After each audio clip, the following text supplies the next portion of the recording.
Man, ooh, I might be at my, no, I think I'm in a good volume range.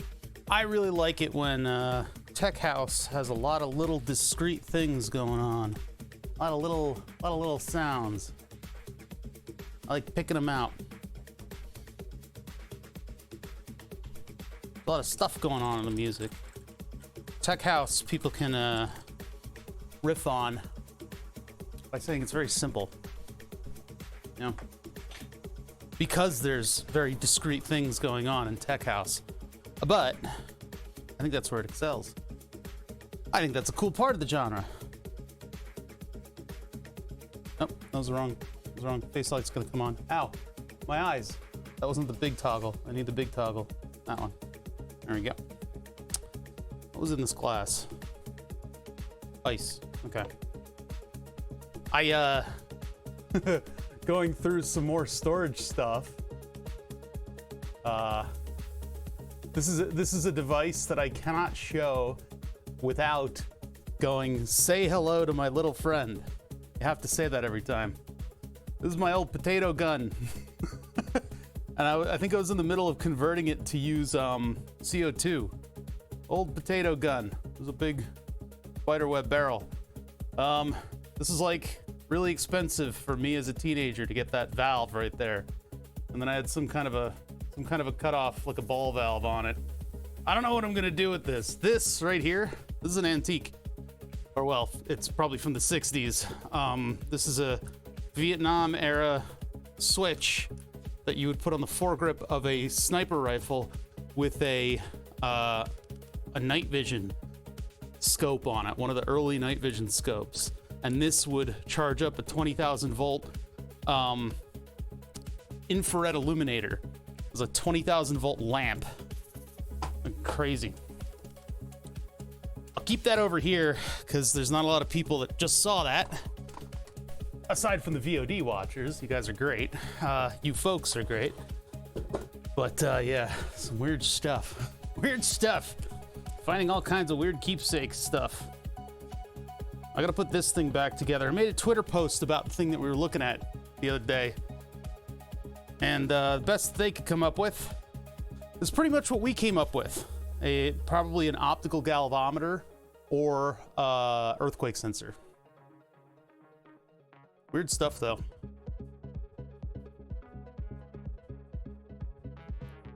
I keep reading that comment from yesterday for the raid and or from the other day for the raid, and it's the name is North Star Angel, but I keep seeing Notes and Volts, and I'm like, it's Notes and Volts, but no. Notes and Volts I've seen streaming periodically recently. They're doing their thing. I do want to epoxy that thing before we move on. I'll basically put the pieces of the disc in there and then put a little bit of epoxy around the inside. And I'll use actual epoxy, not super glue. Let's get all this stuff put away. A cluttered desk is a cluttered mind. What's an empty desk? Oh yes, this mix is getting very good. Very good indeed. This is a Big John mix, aka FK Productions, aka the spreadsheet owner that I just went over for that lawnmower. Boy, oh boy, is sourcing parts a pain in the ass, and I think Octopart has kind of ruined a lot of people's ability to source things. I think Octopart is kind of a little bit of a plague. Because people get the blinders on. And they don't see the actual vast swath of parts that people can get. And I guess people don't realize that, like, you don't have to get a specific manufacturer's capacitor in order to run your project, you know?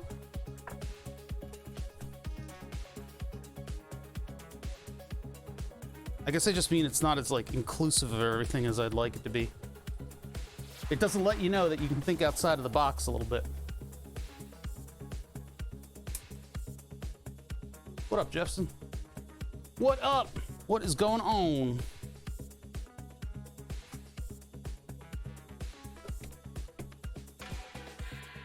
We're just getting started here. I started a little bit late. I apologize for that. It's just because everything's fucking crazy around here. I'm gonna get a puppy, whether I like it or not. One of the roommates, TM, which is code speak, one of the roommates is getting a puppy. So that means I'm getting a puppy. Corgi puppy.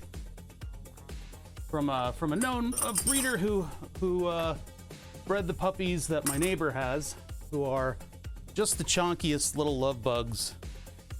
They are so cute and they're so lovey. So I mean, it'll be a good puppy. But boy, oh boy, is that one lifestyle change on top of the other. Getting the new insulin pump has had me sleeping better. So that's good. I've been sleeping better. And I'm only just starting to get used to it, right? I've been fasting like hell. Like there's no tomorrow. Well, you'd eat if there was no tomorrow. But anyway, I'm fasting like it's like my life depended on it, because it kind of does. In order to preserve supplies. Because I just don't have enough. There's no really getting around that either. So what I get to do is fast like all hell broke loose and lose some weight. I'm gonna lose a lot of weight. It hasn't started melting off, but it will soon. What's up, Time Scrolls? Starting out. Look what I found. A click disc. Do you guys remember the veritable and super popular click drive from iOmega? Fucking iOmega, man. I thought they were the future. It's basically just a hard drive.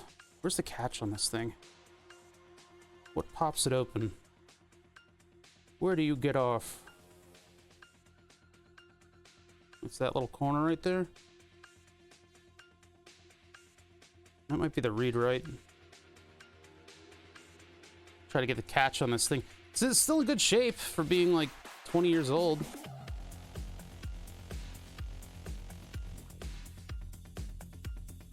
We got jams going on here, man. This is this mix. If you guys are interested in listening to it or following Big John. I don't even follow Big John. I mean, I follow him around, like I actually physically follow him. But yeah. I want to look at this book too. Pretty cool little book. What's up, Smith Clay? How you doing? You got like, these are like jams. These are hard jams. Yeah, iOmega. There's a company that was gonna live forever in infamy. This includes People Post. Yeah, I'm sure that software's still around. US patent pending. The click disc. This is the future of storage. I forget what the catch was on this thing. This is some of my favorite tech house. I was saying earlier, tech house can get a bad rap because it can be very simple sometimes. But I think that's Japanese. Yeah, that's Japanese. Just because the beats are very simple. But I like when there's a lot of simple stuff going on. I'm not a complicated person. I like a beat that takes itself seriously sometimes. Look at this baby. Oh no, there's dust on it. 20 years old and it's like in perfect shape. Look at that disc. I thought it was more copper colored. I thought it was a little bit more copper colored. But yeah, iOmega click drive. I keep this just because it's an era. It's a mood. Wait, oh, can we see through the disc in thermals? I think infrared gets through them. No, we can't. Yeah, I think these work as an infrared filter. It's a shame we don't have floppy drives around as much because it was a free piece of infrared filter paper.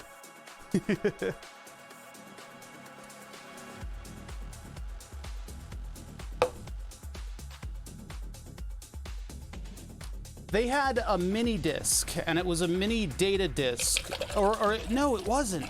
It was like a solid state storage device, I think. Almost an engineer. The boy doesn't want to finish the Lego Volvo. Oh no.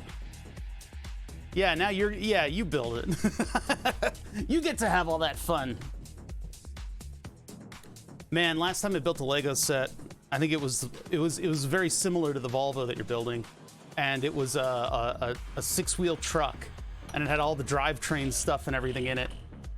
And it was basically just a method for my brother and I to be antisocial during the holidays. His 10-year-old, I think he was 8 years old at the time, he would get distracted and get away from it. So I would be like teaching him how to build it, and then he would get distracted and run away. So then I'd go mingle with all the people that were, at the holiday celebration. And then my brother would just start working on it with him, aka just building it. Last Lego set for me was a large Falcon. I hear that's an undertaking, yeah. Yeah, guys, life has been fucking kicking my ass lately. I've had a lot of big systemic changes. Is that is that what I should be saying? Systemic? Hold on. I think systemic. Relating to a system, doing part of the circulatory system. That's not quite right. I think I want to say systemic. Anyway, I've had a lot of like big changes going on here, and we're not done yet. There's more big changes that are going to happen, but the big change is that this cell phone is now operating my pancreas, and I'm using pods. I'm using these little discrete devices that hold systematic. That's not what I said, though. I said systemic. It's a different word. It is system. System is the base of the word. So, emic. What is that root? I don't know what that is. I've lost my way in terms of the Latin that I used to know. Sys etymology means adding up, so it's a bunch of things that add up to a big thing. All right, now you're just posting things that I can't moderate. You're just cutting and pasting from Wikipedia now, and it's clear, it's obvious. A lot of systemic changes, a lot of big changes in my life right now, and the big one is the diabetes management and control. I have enough insulin. That's not the issue. The issue is the pods, the hardware, the pump itself, lasting to the end of the month. And I did some of the math. On Discord, and it is one pod. I have 30 pods, and they're supposed to last me until October, which is like something like 57 days away, 56. And I've gone through 3 pods in 5 days. So I'm not doing the dimensional analysis right now, but that doesn't add up. It doesn't add up. So I am now almost on a permanent fast. Not really, but I mean, I've got an extra 150 pounds on my body. So I need to start burning that away. And I'm starting out by limiting my intake, calorie in, calorie out. The upkeep costs of my own body just in general versus my insulin resistance, I just need to hang out. So I haven't eaten. I had coffee in the morning. And by the way, the glucose stuff it's a pin on my Stream Projects channel on Discord. You guys can watch in real time the scary new reality that we live in. I mean, I know Louis Rossmann had a recent tweet that was about smart homes and how all of it is shit and it's all terrible and nothing should be networked or integrated. I'm publicly sharing my glucose levels and it's all automated. You can go to my Discord. You can click on a link. You can look at a chart. It's all right there. It's crazy. But I'm okay with that because pushing the burden of responsibility of guilting me into doing this to you guys, I think is a big advantage. If I know that it's public, I'm gonna put my best foot forward. Rossmann started to annoy me when he started doing his couch talks. I'm not gonna undersell or talk smack about Rossmann because I don't know much about him. We raided him back in the day and they didn't acknowledge us at all because they're busy. They don't know how to Twitch. So we raided them and they just ignored us. It was still an interesting stream, but I was hoping to get on the guy's radar because he's pretty popular and he's doing really cool stuff in relation to the right to repair. I'm not gonna undersell him in any way whatsoever. I don't know anything about his channel or stream because I can't watch other content creators do their thing, because otherwise I'll take on their mannerisms. I know AVE is a little bit of a bastard, but he's funny, and I would start talking like him, like his subreddit that's like intolerable because everybody's trying to talk like him. I can't do that. Burn the subs and calories. I'm not gonna do that. I'm not gonna go heavy into exercise because I'm fasting. I'm not eating. I'm eating maybe 45 carbohydrates a day, and it's at the end of the day. It really should be at the beginning of the day, but I'm not in control of my life. That's just what I'm doing. I wouldn't suggest anybody else follow my steps at all, but I need to do that in order to turn myself back into a normal person. So I actually have a little bit more insulin sensitivity. I'm so insensitive to insulin that I'm burning through the pods at an alarming rate, and I need to talk to somebody about it. I need to, like, I don't know, maybe I can talk to Omnipod and get like their free starter pack, like their just try it out pack that has, I think it's like a bunch of pods for free. And if I do that, that'll get me to October, and then in October I can tell my doctor that, hey, I don't have enough pods, I need more. And then I'll be kind of out of the woods for that. But I want to get in the habit of barely eating, because I need to do that. I should be a skinny person. I should not be 270 pounds of unfocused fury. So yeah, that's where we're at. I'm making all these changes, but then in addition to that,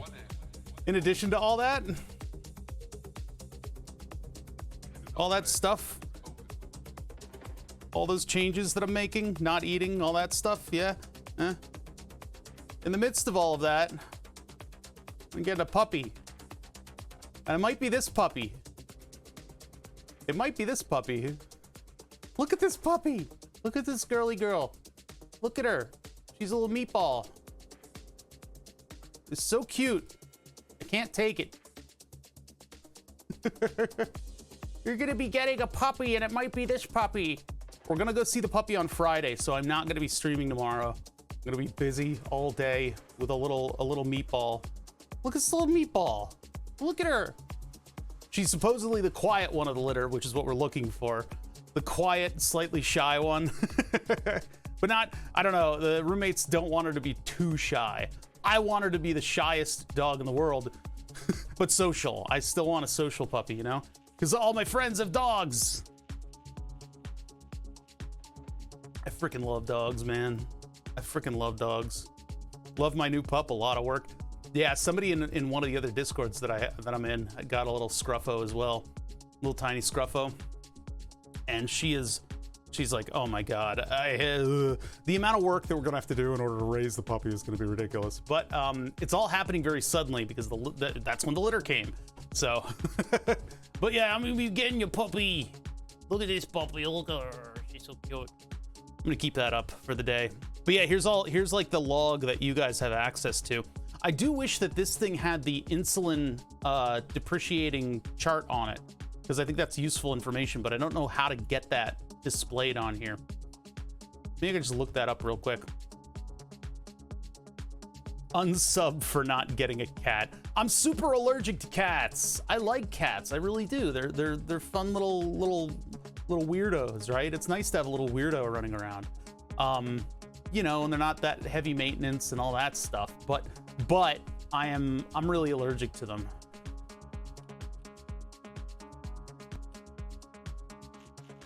Insulin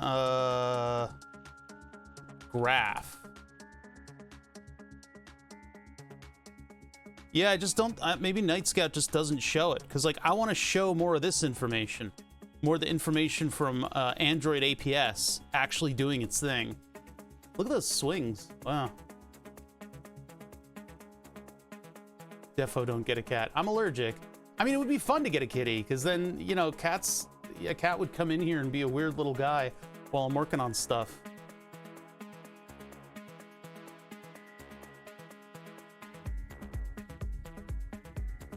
This is jams. This mix is so good.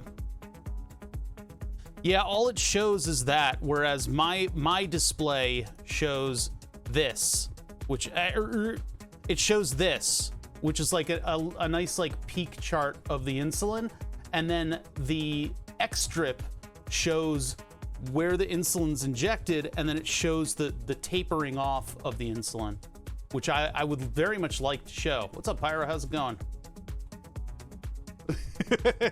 I've conned Pyro into only using that emote ever, because I added it because I was like, bunny, and then he's like, oh my god, Bother gave me an emote, I'll use nothing but that forever.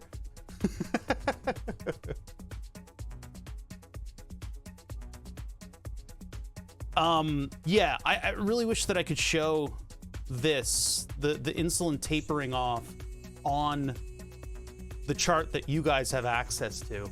Right now, this is, I mean, you have that data, it's there. It's IOB, is insulin on board, right?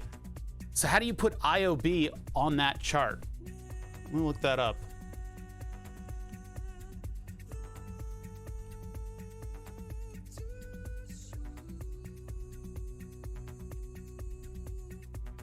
Yeah, IOB and carbs on board. Tornado Tim, why'd you close it?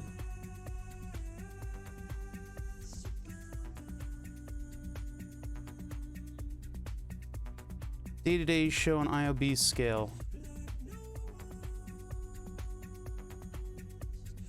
Yeah, I don't know. I'm at the mercy of whoever's programming this stuff. Let's open APS.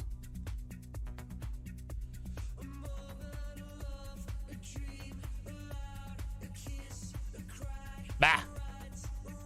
We're waiting 2 hours because I put a new sensor in.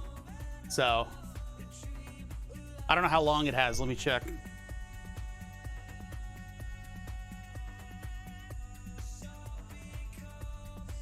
$20 minutes. We got 20 minutes until it rolls in. Yeah, anyway, so puppy. We're getting a puppy. It might be this puppy. It depends. The breeder thinks that this puppy meets all the qualities of the personality that we're looking for. I liked the picture of the puppy that I did before, the little goofball with the rounder face, but yeah, mine is always bigger than yours, ADHD.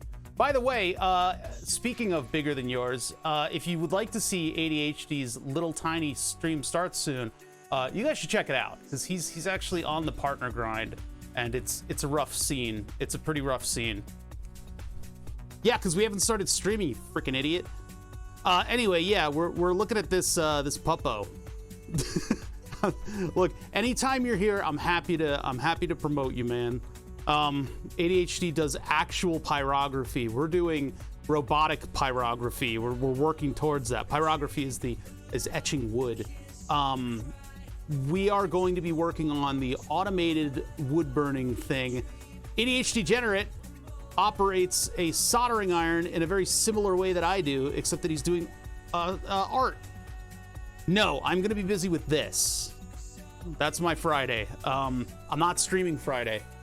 I am going to be dog. I am dog. We're getting a new puppy. We're visiting it on Friday, and it might be this little meatball right here. So my father, just on a whim, came up with the name Widget, and I kind of really like that name. I think it's really appropriate for around here. I don't know what involvement I mean, God. I said that with all the life changes that I was making, that I would not, I did not want to get a puppy. I did not want to get a puppy because right now I am retooling my life to work with my new hardware for diabetes.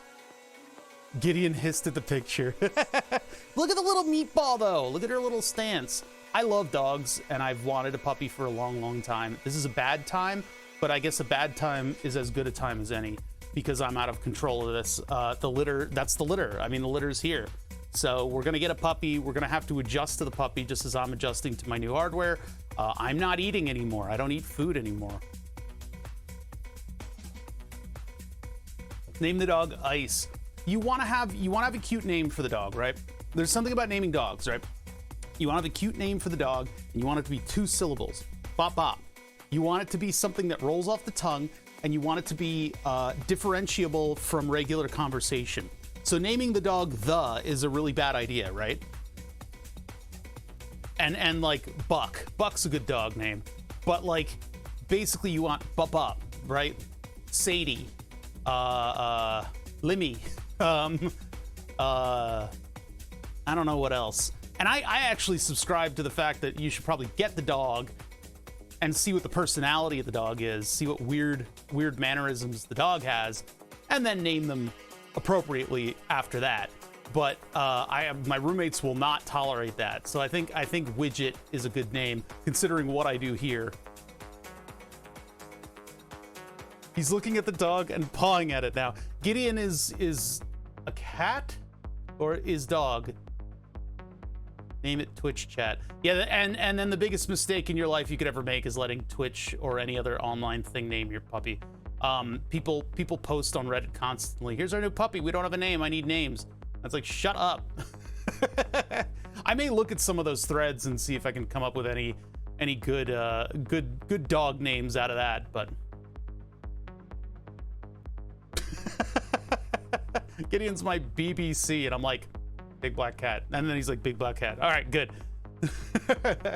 So the kitty approves. Bark, bark, bark, bark, bark. The only thing about corgis is they bark a lot. I think with the microphone setup that I have, with the lapel microphone, it won't be too audible if the dog's freaking out all the time. And then the sliding door upstairs is gonna be constantly going back and forth, and I'm just completely out of control of that. Unfortunately, I'm not at a production studio. I can't afford it. What I need to do is get employed. ADHD Generous needs to pop off and get enough money that he can employ me as one of his streamers, and so I can move to Canada and get healthcare and then have a studio. And then I can just yell at the furniture in private. Tico. That is a professor in math and computer science. Tico. I don't know. I don't know what Tico means. It's a cute, that's a good name. Tico. It's a bop bop. Yeah. That's a good dog name. Yeah, this might be, we might have puppy. I don't know if I can do a full puppy stream like Bruce did. Bruce did a puppy stream where he was just in like a little cagey paddock with the new puppy, and he just hung out and showed off puppy. I don't know if puppy would, maybe we should call the puppy Vim. Tico's a text editor. Text editor and corrector. Character-oriented text editor. Did we change, are we still on? We're still on district? This mix is gonna end any second now. Yeah, we have a minute left in this song. Tico's a really good dog name. Puppy. When I moved back to the previous city, we were actually gonna rent out a small warehouse unit. That's really what I wanna do. How fucking awesome would that be? If instead of, like, instead of these walls, I had set walls, I could put egg crate above me to get some of the reflections, and then I'd have space for all the tools that I've wanted. Literally, the fellow who you're listening to mix right now was like, at the beginning of the stream, not today, I mean like in general, this is like years ago, he was just like, I got a guy who's trying to get rid of a lathe, you want one? And it's like, what? Like a real professional big lathe. You know, the kind that your mangled corpse will spin around when your jacket gets caught on it. I can't do that. I don't have space. I don't have space for these kinds of things. My brother and I want to set up a personal maker space. It's so nice. I would have room for a laser cutter. I would have room for a lathe. I could automate this thing and put it somewhere that it wouldn't be loud and put a cage around it so that chips wouldn't get everywhere. I can't do these things because I have one room in the basement that used to be an exercise room, so it probably smells a little bit like ass. Hold on, let's restart that mix. Create an account to sit. Nope, I'm gonna reload and hit play. There we go, restart the mix. This used to be an exercise room, and so I made it into my own little shop space / office. And it already kind of like, I'm already pissing people off by having this room. But it's where I work, so. You found a woodworking makerspace. Ah, hell yeah. That's where it's at, man. Now you can do all those wonderful wood accents on everything, right? I live in the basement. It was previously ass smelled by my nephews. Yeah, you get that Febreze going, and you can hopefully. I mean, I've got a bunch of. I need to replace this foam with something else. The foam is cool. It's kind of a Twitch look, but and it makes the audio a little bit less reflecty. But this foam is generally just really ineffective at canceling. You know, the best thing you can have for canceling vibrations is bookshelves. I don't have room for bookshelves, but I think we can come up with something that looks cooler than this. I was thinking strips of like dark stained wood and then some kind of an audio tile in between. And even with the strips of dark stained wood, we could put LEDs on it or something. It's a lot of space to cover up though. And then of course, just to piss everybody off, I've got blue tiles and then the regular purple tiles. Depends on the walls of the room. Really, it's corners. Corners are where you defeat the reflections, and I don't have any corner foam up right now. But yeah, corners are the big thing. Audio is kind of my thing. Diabetes has started to fuck around with my eyesight a little bit, so I think I'm an ear boy now. I think I'm into audio now. I think that's what I'm doing. 2-inch think styro. Deep cuts reflect properly. It works in radio and it works in audio as well. I once did a thing where I had a little remote clicker in my pocket and I was clicking it, and the FBI was monitoring the RF that came out of it, and they had this room that was just covered in deep cones in order to catch RF. So they had an RF blank room, which I couldn't do now because now my healthcare relies on RF. They had this RF dead room. It's like I think one of the largest on the East Coast. And then they had this big crane arm that was covered in that foam as well, that came up and around and got a 360 degree, because I was on a turntable. So they turned me a little bit and then do the thing. And I was just standing there like, click the remote, click the remote, click the remote. So we had a good idea of what the RF looks like. Why are bookshelves effective? They look good, and all of the different sizes of books create spaces that kill reflective audio. The bookshelves are really effective. I would love to be in just the red armchair with a fez on, with a bookshelf behind me as my stream. Yes, hello, welcome. Turn a page in a book. But yeah, anyway. I've done so what I was saying is that I would talk more if Gideon is asleep in my arm. You can't, you know, that's law. That's law. It's fine. But one of the things was walking into that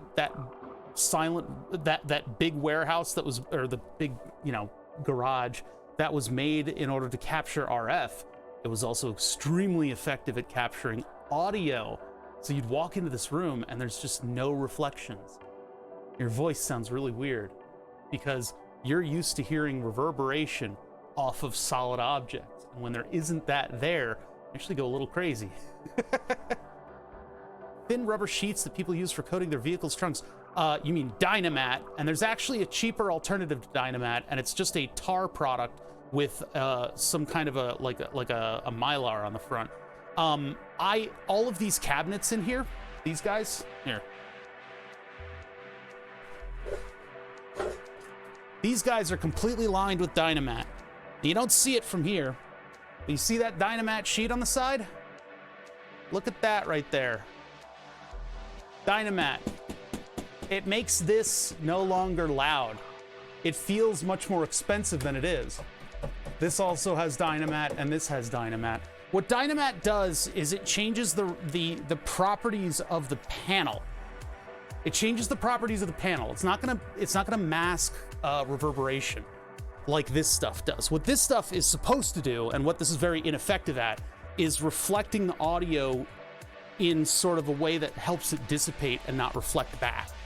Right? You're bouncing it up and down off of the wedges, the space between the wedges. What Dynamat does is it makes a rattly panel, a panel that's gonna reverberate and make noise. It adds weight to it, and so that reverberation is now no longer as far into the audio spectrum as it was previously, basically. So when you have audio hitting that panel, it'll still reflect back, but it won't shake and make its own noise. So that's why people do extensive amounts of Dynamat on cars, because as the car rolls down the road, there's a lot of vibration, and you don't shut the fuck up, ADHD Jenner. You don't hear those panels making audible audio. They instead reverberate at a lower rate. Yeah, different resonance. That's all resonance frequency stuff that I'm talking about. Yeah, I think it's like a Russian product, which is not good. But there's an alternative to Dynamat that is cheaper, and it's the same stuff. Dynamat has the name Dynamat, and so people like to have the name Dynamat on their Dynamat, and that's what makes it expensive. The buddy of mine, Gunnier, had a ton of this stuff left over from a Porsche project, and he was like, "You want it?" I'm like, "Yes!" And so we put it on the thing, and the cabinets went from being like doom doom doom, instead it's like thud thud thud. So it was pretty good, pretty good. Yeah.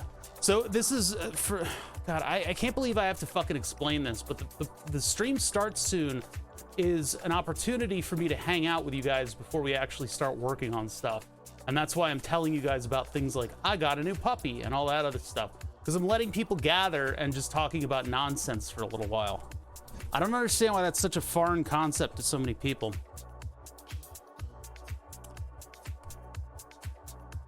Car had some tarred aluminum tape patching holes in the panel. That's weird. Yeah, that's not the right use for it.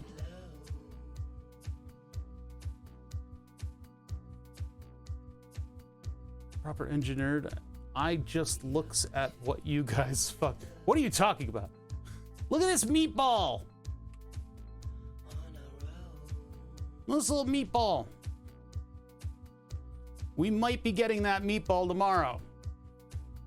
You guys won't know because I'm not streaming. I'll be on Discord. I'm always on Discord. Oh, you're just giving me shit. It always irritates me because you just never know when people are being sarcastic. That's why I clap back hard at it. This little meatball right here might be part of the family tomorrow. We're gonna go out, 9 a.m., drive out.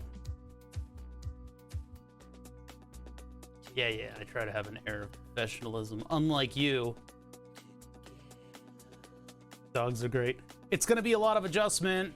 Probably gonna have to change my sleep schedule. I'm definitely gonna have to change my sleep schedule for this little meatball. I've already changed stuff up with the Omnipods, and I'm adjusting to that, and that's been a struggle. I've been fasting for an extremely extended amount of time. I feel emaciated right now, even though I still have 150 extra pounds on my body. So as I lean into fasting, I'm also gonna have a little bundle of energy around here. Now I'm not sullen looking after the puppy. ADHD. It's been 3 days of fasting. It hasn't done anything yet. Hasn't done anything yet. See, there's a lot of advantages to the way that I've structured everything. No, nothing like that. Listen, the camera goes from here up. If it went any lower, you would see how fat I am. In addition to that, I have the fake chin, and then I have everything framed in such a way that I'm just a little bit from the side, so you can't see how much fat is on there. So it's literally just clothes that fit, fashion, the styling of the beard, and then the camera angles. Because if I actually did this is me standing up. Look at that. That's a complete difference from what I looked like before. It's all tricks. It's all tricks. But this is what I'm sustaining off of for the next probably year. It'll probably be a year until I actually lose a substantial amount of weight. It's bad. I've gotten myself into a bad state. So yeah, as a result, I get to not eat food. Catfishing stream. It really is professional catfishing. I'll just do the angle from like above. Anyway, it's also got the Clone Wars Count Dooku effect.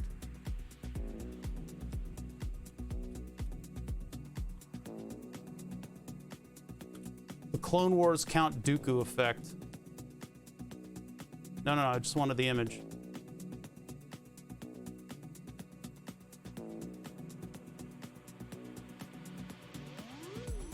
Yeah, that's about where we're at. That's pretty much it. I'm like 20% Obi-Wan and like 60% Count Dooku. And then the rest of it is Jabba the Hutt. So the rest of it's Jabba the Hutt. I'm not fishing for compliments. Shut up. I don't want your compliments. I don't care. All right, let's do the epoxying. Let's start up the stream and I'll do the epoxying on this little gauge, and then we'll get into Fusion 360 so that we can actually work on stuff. So I'm gonna fade out the music. What the fuck? Okay, all right, the music stopped. Start soon goes away. I don't care how rare it is. I don't care how rare it is. Shut up. I hate you. All right, so what are we doing? I'm yelling at ADHD Generate. That's what I'm doing today. We're going to work on Fusion 360, and we're going to work on the board. The board is this thing behind me. That's Burn the Subs, BTS. It's the only project, it's the only thing that's ever had that algorithm ever, BTS. I don't know of any other BTS. So, we're working on Burn the Subs, and that is my subscription-powered, Twitch API-enabled wood-burning robot. It doesn't have a camera on it. And there's a couple things that we need to do with Burn the Subs. One of them is sealing a 3D print so that we can make it a water jacket for the laser. Why? Because it's cool. But in addition to that, we actually need to tie down all the hardware and get that working. Before we do that, I have a little bit of cleanup to do with some stuff that's on the desk. I've had to clean out the storage. We've decommissioned the storage space. I got a new insulin pump. I have a puppy potentially tomorrow. There's a lot of things. I've started fasting like utter hell. A lot of stuff going on at once. But part of the decommissioning of the storage space is that I have a lot of stuff here. No, I didn't figure out what I'm going to seal it with. I'm thinking I'm going to use methyl ethyl ketone, which I've never worked with before. I only have this bottle. I have a respirator and all that stuff, so I'm going to work with either. My morning coffee is starting to make me hiccup. We're going to play with either brushing MEK on this in order to melt it or exposing it in a jar. So this is practically going to be a bannable offense, along with why is stream starting soon still going. Yeah, everybody asks why I wouldn't put a camera on it, and it's because the camera would go like this. Now, keep in mind, with the hardware that we're putting on Burn the Subs, we're going to have 2 extra trinamic drivers, which could potentially mean that I could put an XY camera axis on it. We're going to keep that in mind. We have a lot of work to do to get everything else working first, though. So, a water-based acrylic art spray. Water-based in order to seal it from what, water? If anything, I would brush it with epoxy. That would seal it. I also have water locks, but that's for wood. Okay, so here's the deal. We got stuff that we need to do. I need to work on the hardware. I need to get the motor driver and all the other accoutrements onto this thing and design that. But before we do that, because I'm moving out of my storage space, I have a bunch of kitschy bullshit that we need to go through. We need to finish fixing that gauge, and then we'll look at a book. I got a book, cool circuit book, and then we'll get started. Yeah, MEK is I did the forum perusing and the Googling, and most people say that, like, in order to water seal PETG, you use MEK in order to melt the layers. And there's various techniques to do that. Some people have made misters. I'm not going to mess with MEK mist. I don't want that in my lungs at all. So I'm going to play with either brushing MEK on it or, yeah, stuff down there. No. I think I have exactly the stuff that I need in order to do that. So all right, epoxying stuff. Now, there's all kinds of different techniques for epoxying stuff, and I'm going to do this in the most basic way that I know how to do it. And this is something that I've developed over quite a bit of time, epoxying things and ruining all sorts of surfaces with epoxy.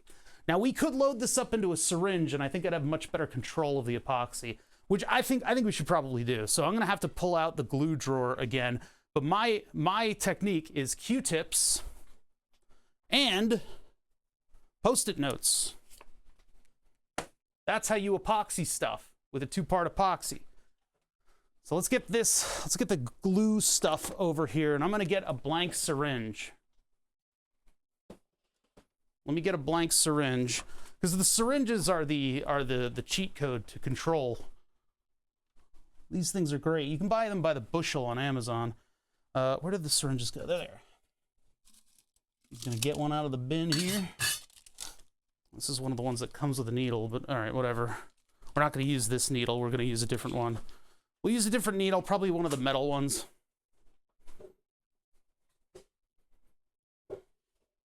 Oh, epoxy spreading on a large piece. Yeah, this is different what we're doing right now, but with the sealing of something with epoxy. Yeah, I'm not experienced with it, but that's never stopped us.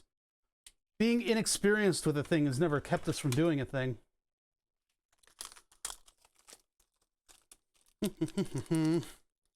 Syringe, quantity 1.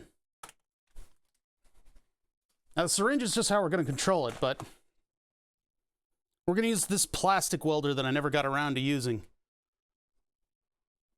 Death Note.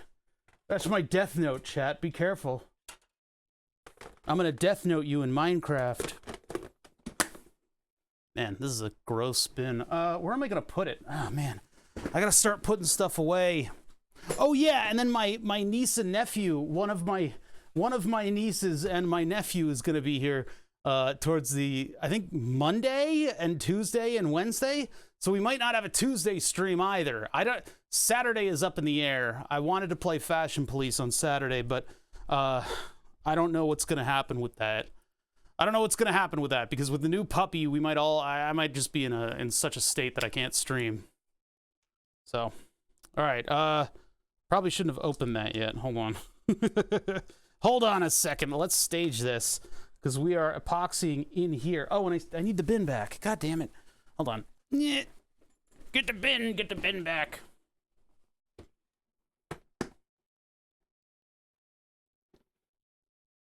Oh, yeah. No, well, doing stuff without experience, doing something you're bad at is the road to getting kind of good at it. And I've done stuff with like an epoxy style stick with tongue oil. Tongue oil is what this table is covered in. And it's great stuff. So if I do something with epoxy, I mean, I kind of know what I'm doing with epoxy. I've messed with it before, but we're not gonna do it. Stop harping on this. God, you're like flatulent gonad. You harp on one technique that I've mentioned. No, actually, what gonad does is he thinks way too completely through a random idea, which I am guilty of as well. No, you're harping. I casually mentioned.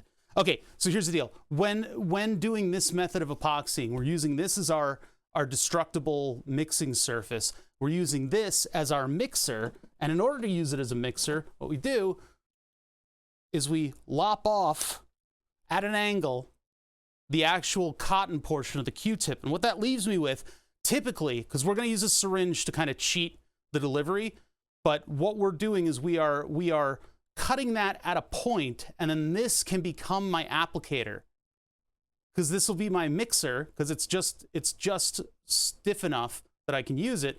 It's destructible, and now that I've lopped it at an angle, I've got a little bit of a point to it too. So that's the technique. That's the technique. God, it's like the morning time for you, isn't it? Shouldn't you be asleep? Let's see. In addition to that, I'm going to want to hold that screw in place. Where is my blue tape?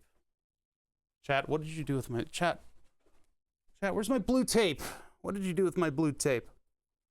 We'll use Captain. Whatever tape is in reach. Yeah, Captain tape it is. Oh, you're at work. Okay. Yeah, a lot of people. A lot of people watch me at work. It's pretty crazy. All right, so what we're going to do is we're going to put that screw flat.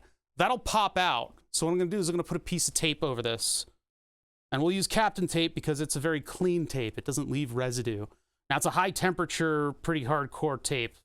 We're not going to need any of those properties. Not going to need any of those properties. But it is a clean tape. It always comes up clean. That's why EEs love this shit. Electrical, technicians, electrical engineers, hobbyists. This stuff is like, we love it. We love this stuff. No, the sole reason is because it is a clean, high temperature, all around tape. Better than cello tape. See, the repair on this gauge was that the minute I touched this thing, the seal for the glass broke down and the glass just fell on the gauge. So what we needed to do was remove this glass, scrape out the residue, and then put new stuff in. Now, I don't know if I needed to scrape out the residue. To be honest, I probably could have just put a bead on the upper end and held it back together. And I'm kind of reeling after that. That was a big mistake that I made. We went down the wrong road on this thing. I think I probably should have just put a bead of silicone around the outside. Better than duct tape. Listen, don't get me started on duct tape. Duct tape sucks. It's the worst fucking tape in existence. It is totally and completely and utterly useless. It is a scourge on the hobbyist world. It's good for jokes, and that's why Red Green uses it all the time, right? It sucks. It's terrible. It leaves a residue. It leaves a pervasive residue that's difficult to remove. It's absolutely the worst. It doesn't stand up to weather for more than a day. Electrical tape is another tape that I fucking hate, and it has only a couple purposes. And it's good at keeping water out of stuff, and it's because it stretches and it sticks to itself, right? Flex tape is a type of silicone rubber tape where the silicone rubber will bond to itself, and it does a better job of keeping out moisture, but it's more expensive. So electrical tape, if you want a plug that you've plugged into a plug and you're putting it, if you're burying it under a walkway at a festival, then wrap that shit in electrical tape all day. But if you get electrical tape over 80 degrees, the adhesive becomes like this sludge that is also equally annoying to deal with. Any old project that you've gone back to where you used to twist wires together and then wrap them in electrical tape, I challenge you to go back to those projects and work with them because you will hate electrical tape after that. Duct tape fucking sucks. It can't stand up to the sun. It can't stand up to weather changes. It can't stand up to anything. And then it leaves behind this obnoxious residue that's impossible to remove. So the intended use of duct tape is to not repair ducts. It is to hold together World War II aircrafts just long enough for everyone to get drunk. It sucks. It's a scourge. Anyway, going back to this. And by the way, it's duct tape because of the ducting. Or is it duck? It's duck cloth. So there's duck cloth, and then there's ducting, and there's duct. Ah, fuck it. I don't care anymore. Anyway. Back over to this. I think I'm going to need the microscope for this. And it's difficult to get light in there. It's hard to see our workspace. What we need to do, we've got a peg. We need to do a little pegging here. What's the better alternative for duct tape? It depends on your environment. If it's indoors, gaffer's tape is like the god tape. Gaffer's tape is extremely good at holding things. Gaffer's tape will tape dust to any other material. Even like dusty surfaces it'll hold on to. It's just a wonderful material. It looks like the two circles are off by a little bit. That's gonna affect our results here. I might not be able to adjust this thing when we're done. Anyway, so gaffer's tape is completely amazing at everything that it does. It's more expensive. Gorilla tape, I guess, is what people talk about. I avoid using the tape at all. But if you're dealing with like certain temperature environments, sometimes you can use the silver tape. Oh, looks like we're back. Hold on, wait a minute. I got glucose levels again. And of course, it's, well, 193 is not bad for that much time, huh? What the hell is tuck tape and almost a thing? Weird. Yeah, it's actually more of like my problems with like duct and electrical tape is problems with foresight. Problems with foresight. It'll cause you problems down the line. Where the hell are my tweezers? What happened to my tweezers? They're not over there. Where did they go? Tweezers? Are they on the other desk? Hold on a sec. Let me see if I can find them. I feel naked without my tweezers. It's like I'm wearing nothing at all. Nothing at all. Nothing at all. No, my tweezers aren't over there. Where did they go? Do we have them out? Did we use them last time? No, we've got a pretty empty desk today. They fall in there? No. Where would my tweezers have gone? Let's see. We were mostly just looking at weird stuff last time, so I don't think I had them out. So I don't know what happened to them. They're supposed to sit right there. Right in my... this stuff right there. Oh, that's the stuff people do river tables with epoxy. Oh, I see. Okay. I'm sponsored by Big Tape. Tucked tape for construction in Canada. I don't know anything about it. I got my New Hampshire maple syrup, though, from the 90s. It's got a copyright that is like 1992 on it. What the hell? Where would my tweezers have gone? They've fallen in? No, I don't think they fell in. Ha. Well, that's unique. That's a real damper in my my whole day, is that I don't know where my tweezers are. They'll pop up. They usually do. What would I have used them for last? I mean, it would be stuff on the other desk. That's usually where they run away to, and they're not there. I did a once-over on the desk. Take a sip of tea.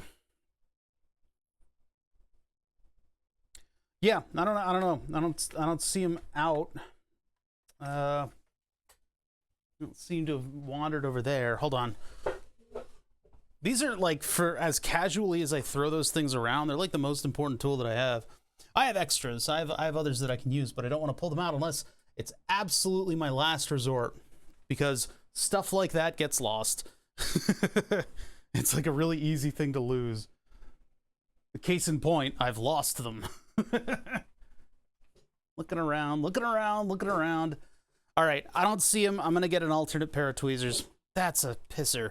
Well, I think I need finer tips anyway to handle these little scraps of... See, what we did yesterday, or last stream rather, what we did on Tuesday, is in order to replace the seal, I removed the glass. And in order to remove the glass, I'd use a punch tool.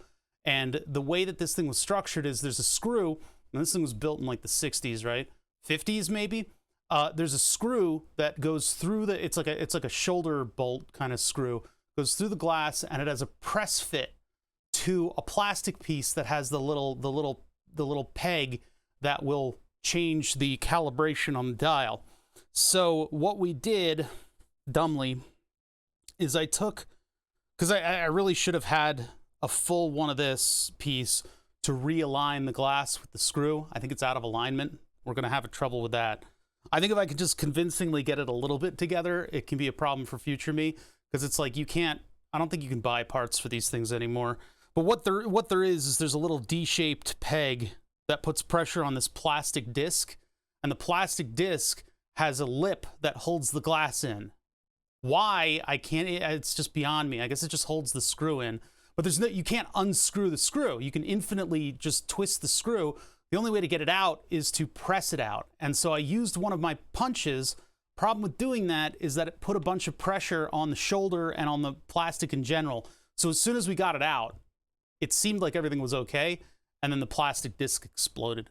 So really, I think I think the strategy here would have been to take the silicon sealant and just go around the outside of the glass, and that would have just given it a little bit more of something to keep it held on. And I think then the top glass would have still fit on top of everything else in the gauge. I did a full refurbishing. We scraped out all the old stuff. So now I'm in a situation where I have to repair a microscopic part. I'll do a lot of this kind of stuff, so I don't know how good I am at it. So I need a separate set of arms. Let's get this computer out of the way. This thing is like a weird industrial computer that runs Windows 7, and I have no idea what to do with it. I'm wondering if maybe I could hook it up to an old monitor and then run like chat from it off of Linux. Maybe I can put Linux on this thing, give it a solid state drive, put Linux on it, and make it my little Discord/chat monitor. I don't think it has it doesn't have an audio card. Damn, well, that might be audio. I'm wondering if I could run acrylic. I'm reading chat. I'm wondering if I could run Discord off of this thing. I don't know if that'll be the case, but I mean, I could just get a fucking like phone, like an old. I'll just use my old phone. All right. So this stuff right here. Let's check out the microscope. I want to do this repair before we get into Fusion 360, just because it'll get stuff off of my desk.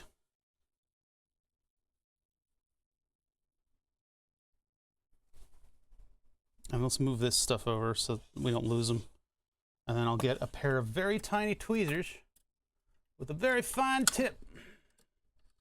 Now, the reason I don't use tweezers like this all that often is because when you've got two very tiny little contact points on a part that you're moving around, the two little contact points will be holding onto the thing, and then you put too much pressure into them, and they do this. And that sends your part into orbit, and you never find it again. I stick my tweezers in blocks of foam. Everybody will have their own system. Everybody's got their own system for, you know, where stuff is supposed to be. And I've developed mine over a lot of time. You guys trying to give me advice, but listen, I've got a space, an exact spot where my tweezers are supposed to be, and they're not there. So that throws me into disarray. Yeah, I don't know where they would have gone. I don't know what I did with them. Okay, anyway, back to this. So here's the part that I'm talking about. See, I just don't like the fine tip tweezers, because what they'll do is they'll get discombobulated and then they'll throw your part into orbit. But for these, I do need the fine tip. We're going to need a microscopic amount of epoxy. My only problem with this is that I don't think the hole that this thing goes in is aligned. So I'm going to have a lot of trouble with that. I might not put that extra, the third piece in, but basically these two parts meet together. God, this thing's fucking small. Can you buy this? What would this be called?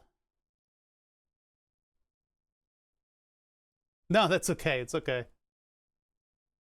My chat's just usually a lot quieter. It's usually a lot quieter.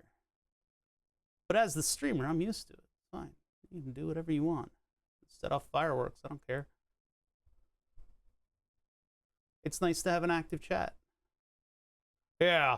So this has got to go. This has got to go in the glass for me to glue it back together. And what I figure I'll do is I'll put this on top of the little D-shaped thing that it goes on. This is too small for me to 3D print.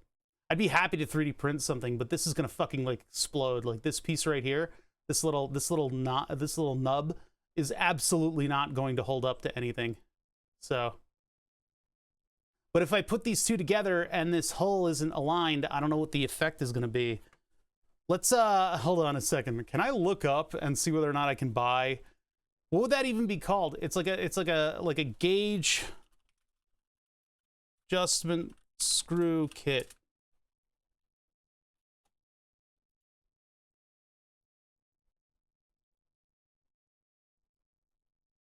No. Gauge adjustment screw replace.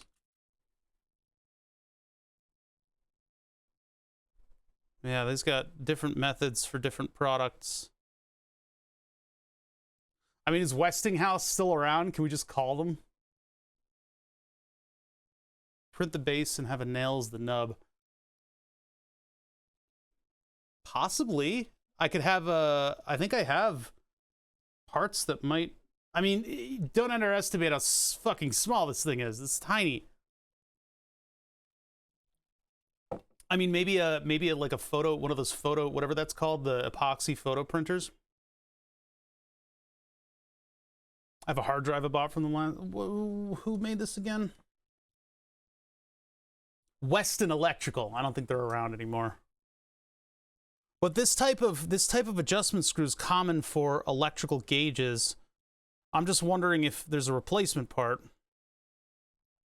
I could also buy another one of these things for $30. I could just buy another one of these for $30. What is it? Electric gauge adjustment screw fix. No, it's still pressure gauges. That's all I'm getting. This stuff is so old that nobody's... They closed in 1980. I was 2 years old. They closed in 85. Oh my god. Pointing of 0. Fixing a refrigerant gauge. All of these tutorials just say, twist the screw. Right? We're in uncharted territory here. I don't think we're gonna find anything. My only qualm is that I probably have the holes out of alignment. So it might be that we're just gluing stuff in here for absolutely no fucking reason. No, this isn't an aircraft gauge. Flatulent Gonad's the one that's been working with, or Turbonad has been working with gauges. He's been making his sim setup have all the aircraft gauges and stuff. Pretty cool stuff. He's done some really interesting work on that. Yeah.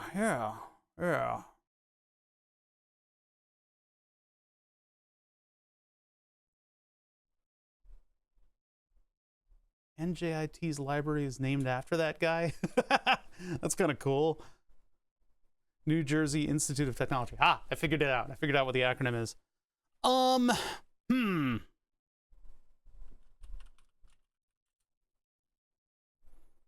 Well, that's just telling us what the parts of a gauge are.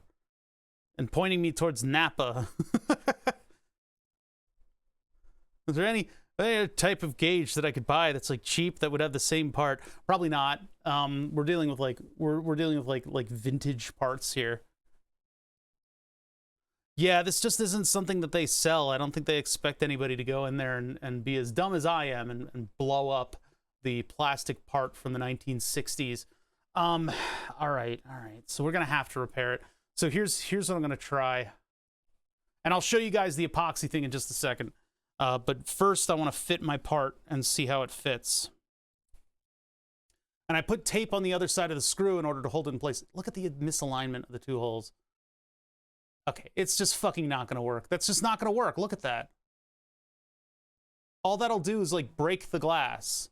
Uh-oh, I need to approve a management thing. No, not that one. No, not that one. Get out of here. You. New suggested temp basil. Yeah, do it.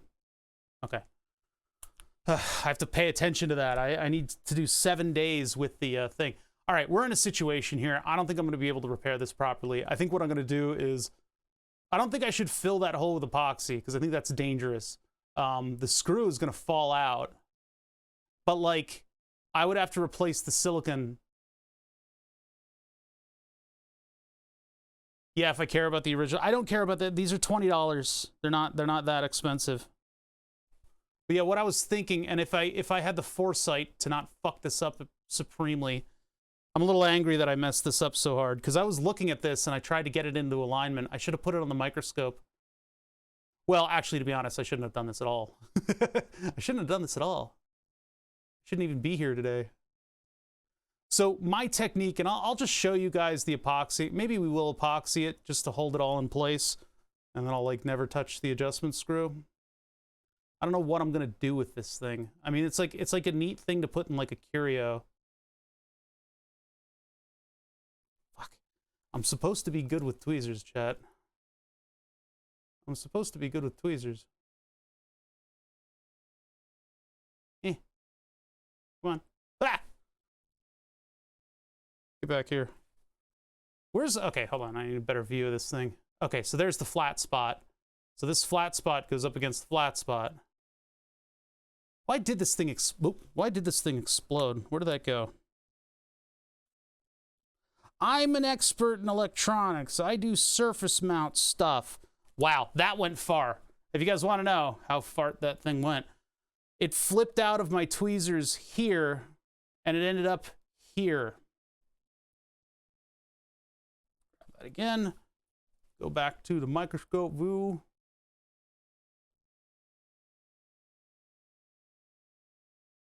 Huh. That's a weird position for this to be in. Yeah, the problem is the shadows are so strong. I don't have a lot of direct light here. Now what I could do is juice up the microscope. That'll help us a little bit. But it'll ruin my production value. No, surface mount's great. You can pick and choose your sizing for surface mount, right? And if you start with the big stuff, it's actually a lot better than I think it's easier than through hole, to be honest. That's my opinion though.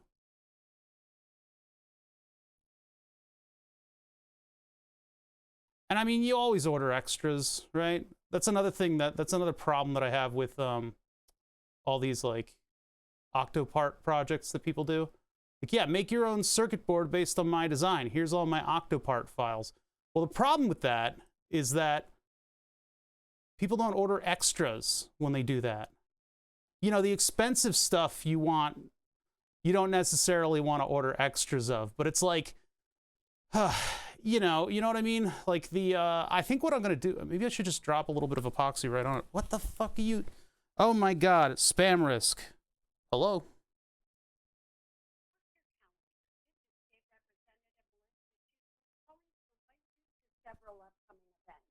On Tuesday, August 23rd, we will be hosting an informational event at Jenkins Arboretum in Berlin.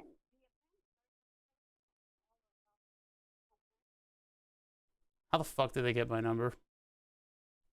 Political shit, I'll tell you. All right, anyway. Bop. So yeah, I think you know what? Just for now, I might just put a dollop of epoxy just directly on that. Because that'll still move right to left if there's enough structure around it. It's just if I try, I don't think the other piece is going to fit in. Unless there's a ton of wiggle room. Maybe Weston... Yeah, Weston. Maybe Weston gave me enough wiggle room here. Let's see. Started electronic as a hobby, and I know the deal with the chicken and the egg issue. I can't do projects if I don't have parts, and I don't want to order parts if I don't have projects. So yeah. Collect trash. Just get trash. Get people's trash. People's trash is great for a little while. For me now, it's a plague. But starting out, trash is great. Because you get all kinds of like circuit boards and stuff that you can play with. And nobody's going to worry when you ruin it like I ruined this. Play with trash. Be the trash man. Yeah, this thing is so far out of alignment, I don't think this is going to fit back on.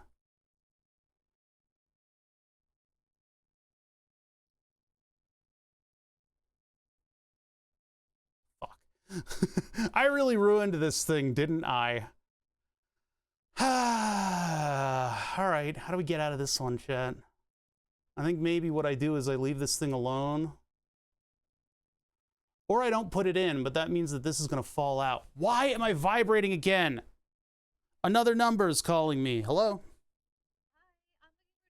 Hi, Yeah, speaking. Can you hang on for one sec? Mute. Okay, that's a call from Omnipod, and I got to take it. So just give me a sec here.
All right, so that was the Omnipod training phone call.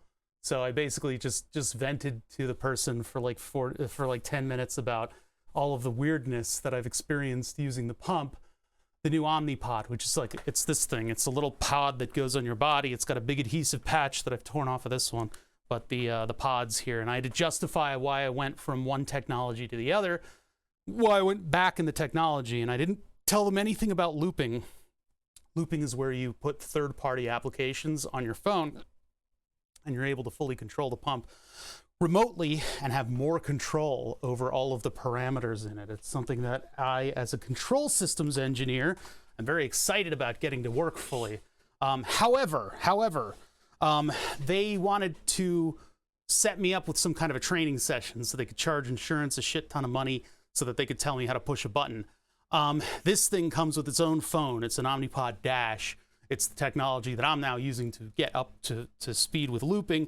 My supply issue is apparently stemming from the fact that they told insurance that I was using one pod every 3 days. Now, I, as a 26-year, 150 pounds overweight, adult man baby with a beard who does a podcast on the internet, there aren't any of those. I'm very unique in that position. I have a shit ton of insulin resistance, and so I burn through these pods very quickly, but it turns out they didn't prescribe me enough pods. I don't know why my endocrinologist thought it was even close to. Sometimes I use 200 units a day. That was with my previous actually eating lunch overweight self. So they prescribed a pretty low amount of excess pods. Actually, no excess pods. Everything in, and I've seen a lot of complaints about this recently on Twitter, and I was complaining about it before Twitter was complaining about it because I'm that cool. But basically, people complaining about supply issues relating from the fact that health insurance has it down to a decimal point how much supplies the diabetics are supposed to be going through, as if it's a criminal thing to have extras. When you're in a situation where if you catch a guardrail improperly, a handrail improperly, your entire management for your disability can rip off and fly out into the ether. This is why when we were talking about the Omnipod on stream and when I was doing the looping stuff, why people got, they were adamant about, like, I will never use the Omnipod because you cannot reuse supplies. I do wish the Omnipod you were able to recharge the Omnipod so you could do a dual session with one, because I need to do that. But my supply issues will be resolved when I talk to my doctor towards October, when my prescription is up again. They won't send me extras in the middle of the cycle, which is utterly fucking stupid and insane. Like, why won't they send me the extras? They just don't. So, all right, anyway, I keep finding schematics for this gauge, but not blueprints. Yeah, I could potentially measure all this stuff, but I think the mistake that I made where the glass is off kilter, I just told my boss that I would tombstone another manager off the top ropes. Why don't they? Greed. Yeah, it's that. I mean, for some reason they're adamant about not working with people. They'll lie to you through their teeth and tell you that they're all about people. What am I going to do? You can buy the supplies out of insurance, but they're hundreds of dollars. I'd probably be out like $400 if I bought like 2 boxes of how much do they cost? Hold on, wait a minute. Let's see if that's affordable at all.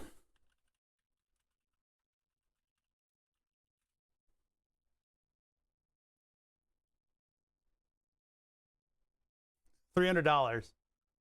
For how much? Probably a box. Jesus Christ. Yeah, that's how much a box of 5 of these fucking things costs, I guess. Yeah, 5 devices. They cost about $30 to build, by the way. 3, 6, 9, 12, $150. No, the pharmacy that Mark Cuban set up, what's that called again?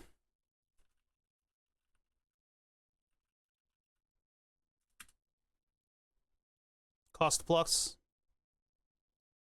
I mean, any of the insulins I don't think are on here yet, because all the insulin manufacturers for some reason want to be absolute fucking assholes. A, B, C, D, E, F, G. I mean, they've been getting more and more of these things, which is pretty amazing, but diabetes. Do they have anything? Metformin. So you can get your metformin from here. It's pretty nice.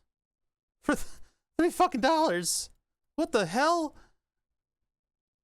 What is that?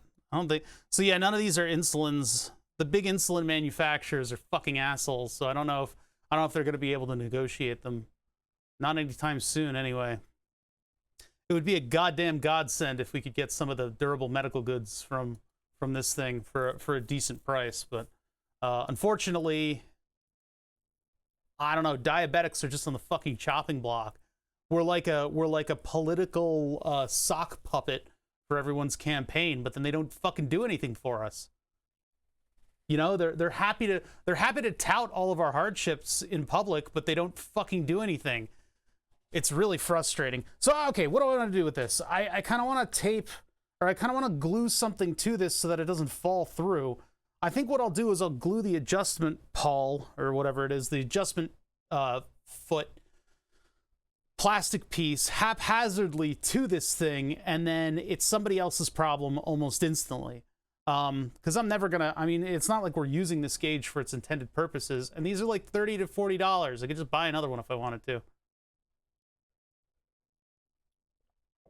College kid who bought the patent for insulin. Well, okay, so here's the thing. Speaking of patents and stuff like that, when insulin was originally discovered, it wasn't the type of insulin that we use now. So the fact that the patent for insulin was sold for $1, that's all well and good, but that's not the insulin that we have. Now, that anecdote is good because the doctors believed that, you know, sort of the greatness, the greater effect on mankind, this thing shouldn't be a money sink. And that's great. I just wish people still believe that. Now, way back in the day, something called Humalog was developed, and that's an RNA kind of thing. They basically program yeast to produce insulin proteins.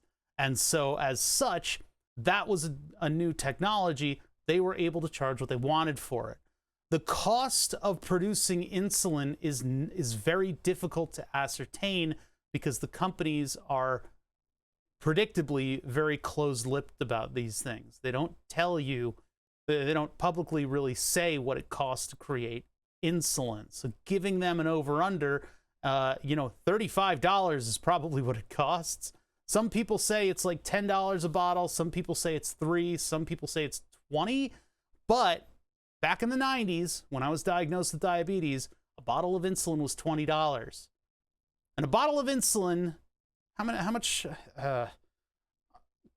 200 units a day on a bad day for me, an insulin-resistant adult.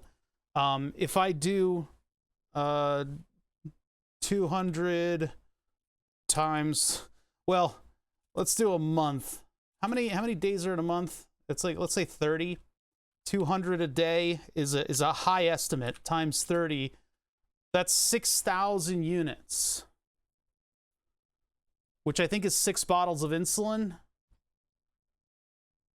That's a well overestimate, but you know, 6 bottles of insulin, so 2, 4, 6, 8, 10, 12, $120 it used to cost. But now it's like $400 a bottle of insulin because they discovered that they can charge $400 and insurance is going to negotiate that price behind closed doors. So if I am, and myself who does not, you know, indentured servitude, in order to get insurance, it's a lot easier if you have a job. If you don't have a job that provides you with insurance, you have to pay $600 a month for insurance. And so it's just pricing people out of life because everybody needs insulin. Every single person on the planet needs insulin. I don't make it. And if I don't have it, I die. So that's fun. That's fun. All right, let's get out of the fun topics here. The math is just fucking psycho. So on top of that, I have durable medical goods that I need in order to continue with the quality of life that I have. Going back on injections, while it may work for some, it's not a really good management dealio for me. So I need constant glucose monitor, I need a pump, and I need insulin. So how do I do that? You get a job. You get a job that has insurance. Hope to God that your skills are marketable. Anyway, all right. Moving along. You either get a job or you're filthy fucking rich, right? So, two options. So I kind of want to glue this thing back in. I can't get the other part of the disc in there because I fucked it up. Here's my technique with epoxy. Teach you guys a little bit about that. My technique with epoxy is to use a Post-it note and the cut-off Q-tip. The Post-it note is just our sacrificial material. So we take the epoxy, the two-part epoxy, we just squidge it out onto this thing. There's like a, they give you one stick. There's one stick and it's in the way of the plungers. Fucking useless.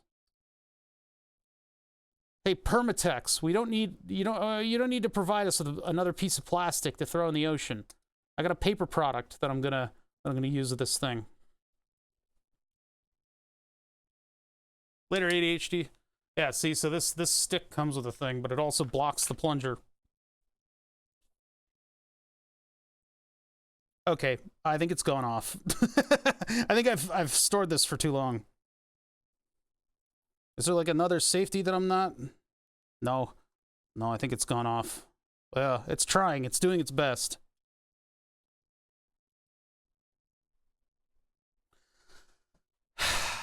So step one with epoxy is starting with an epoxy that is still epoxy.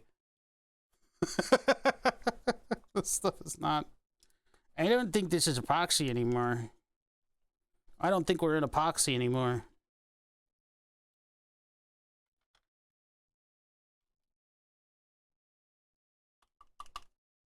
The hell? Yeah. Air got in there. It's like, it's just a solid material.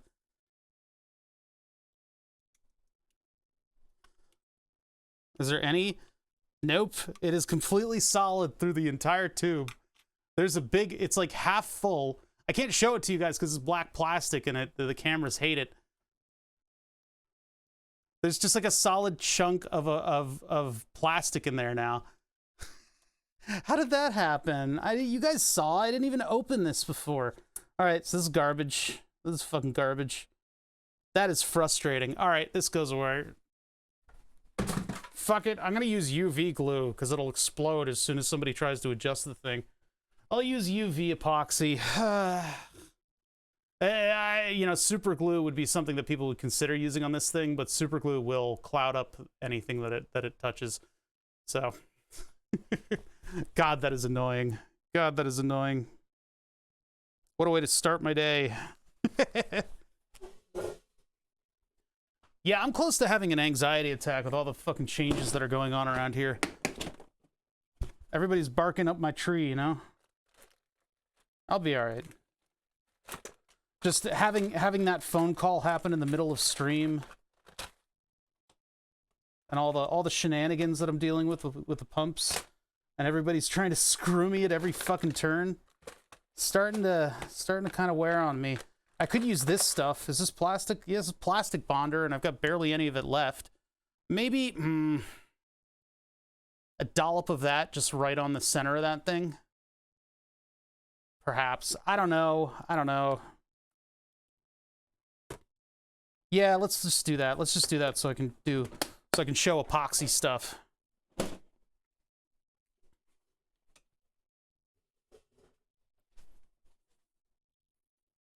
So this stuff hopefully stores a little bit better than that other stuff. That's one of the tubes. What about the other one? Yeah.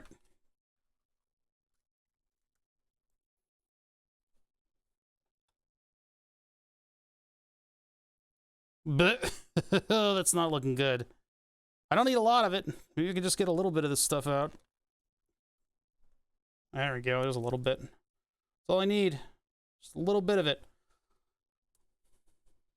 little sacrificial paper mixing. And then the Q-tip is a disposable thing that's not 100% stupid for the environment. It is a little bad, but at least it's not a huge expenditure. How's this thing? This cap only goes on one way, but if you try to plug it in the wrong way, it'll expose the one part to the other part. I know it's taking us a while to do this. Taking us a little while to do this, but whatever. All right, so I'm gonna let that stuff get started. You're gonna see this start to heat up in the thermal camera.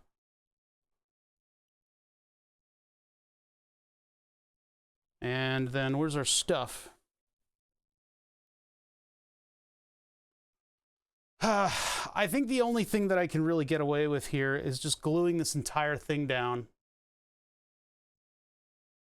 And if I do that, I'll want this to be in the center position.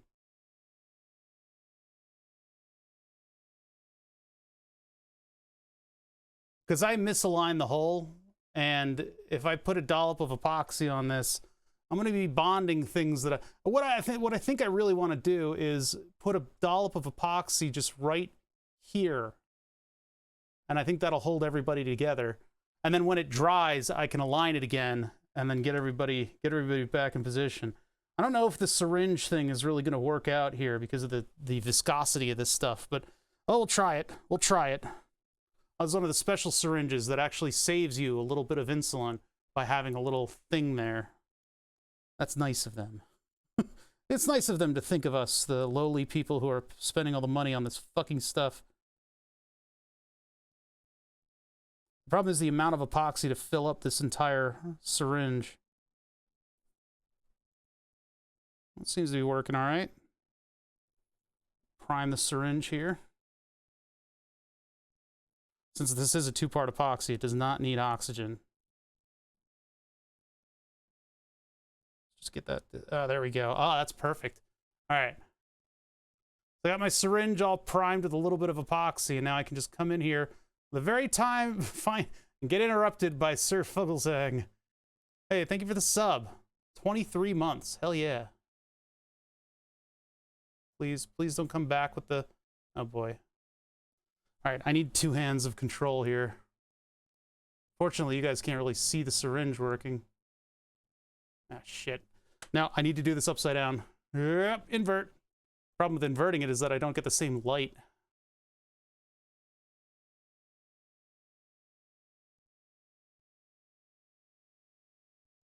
Now, this is a plastic bonding epoxy, so this stuff is going to essentially just become plastic.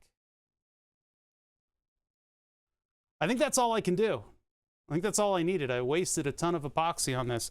I would like to pick this thing up and put it back down so that there's a little bit of depth to the bond here. We get a little bit of a depthful bond. There we go, just like that. There. So that's it.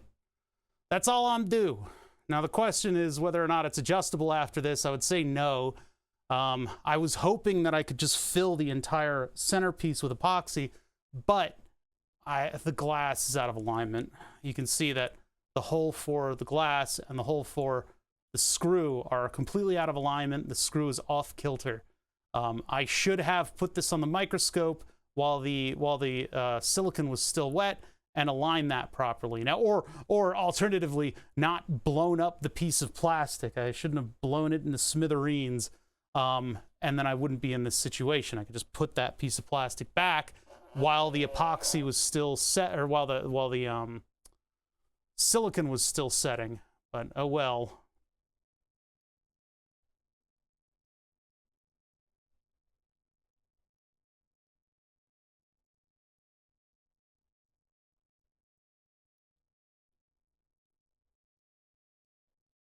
I am in control of epoxy.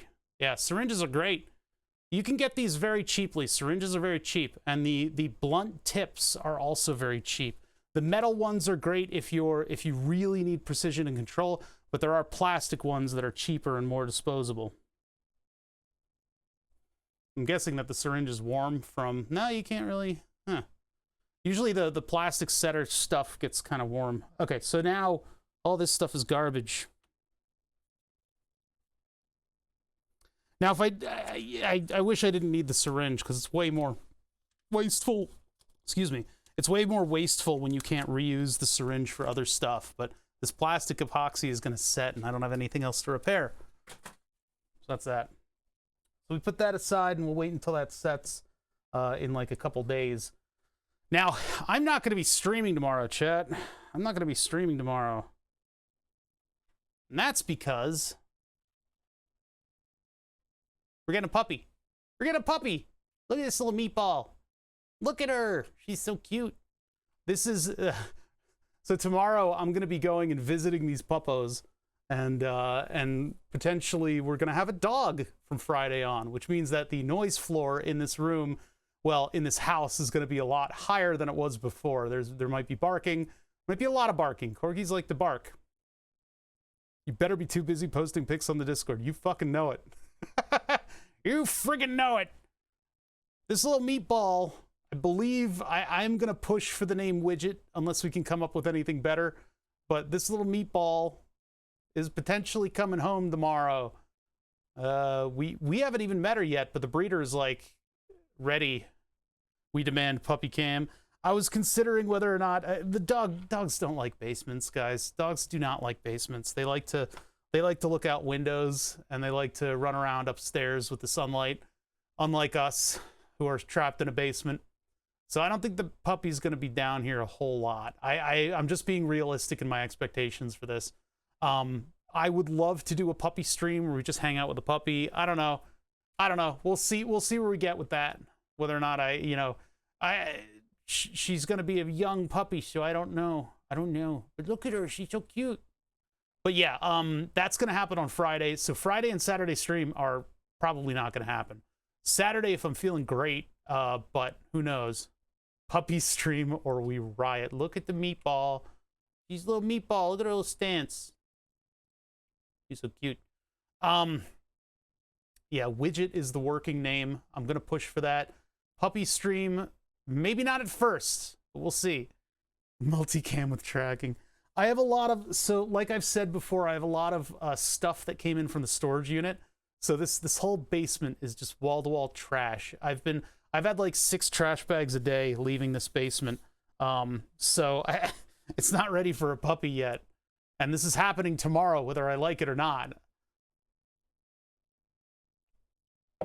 This is why I feel like I haven't done my homework. I've been fasting. I've got all this new insulin pump stuff that I've got to manage. I'm having a nervous breakdown, chat. I'm having a nervous breakdown. Other stuff that came in from the storage unit, I just want to look at real quick. But yeah, that's what's up. There will be dog pictures on the Discord. That's like rule of law. That's like a law of the universe. There's no way that I'm gonna get around not putting that up. But yeah, originally I was hoping to get a dopey boy. He looked very dopey, but the roommates are insistent on a girl, and so that's the girl, and she's relatively quiet for a corgi, and supposedly has a nice loving personality and all that. I mean, she's oh my god, he's so cute. She's a little scruffy, which the roommates weren't happy with the scruffiness, and I was like, that's perfect. I want a scruffy puppy, and she's got scruff. Look at her. Anyway, yeah, I love dogs. I was against getting a dog just because, and you know, I was partially against getting a dog. I love dogs. I should have owned a dog for a long time. Getting a puppy on top of changing all of my diabetes management, on top of just fucking and you know, the storage unit and all this stuff that's going on right now. But I guess the best time is the worst time, right? Scruffers are the best. Ramirez is very scruffy puppies, and they're so cute. Okay, what the hell is this thing? What is this strange tome? Is it a death note? No. This was something that came from Electronics Keepsakes, and I don't know where I got it from. It belongs to Yu Tao Zhang. I don't know if that's an E or an A. It's cursive writing, so cursive writing in and of itself is just moon speak, and then on top of that we have Japanese, and then I don't think this is cursive Japanese, but that exists too. This is cool. This is a Japanese electronic engineering book. Let's put it on the scope and see if I can show some of the stuff in here. We should, like, at some point, we should, like, try to build some of this stuff.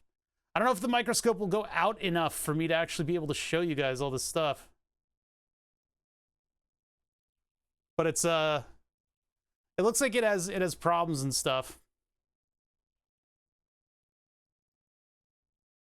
Chat'll stop saying when the stream's starting and start about where's the puppy.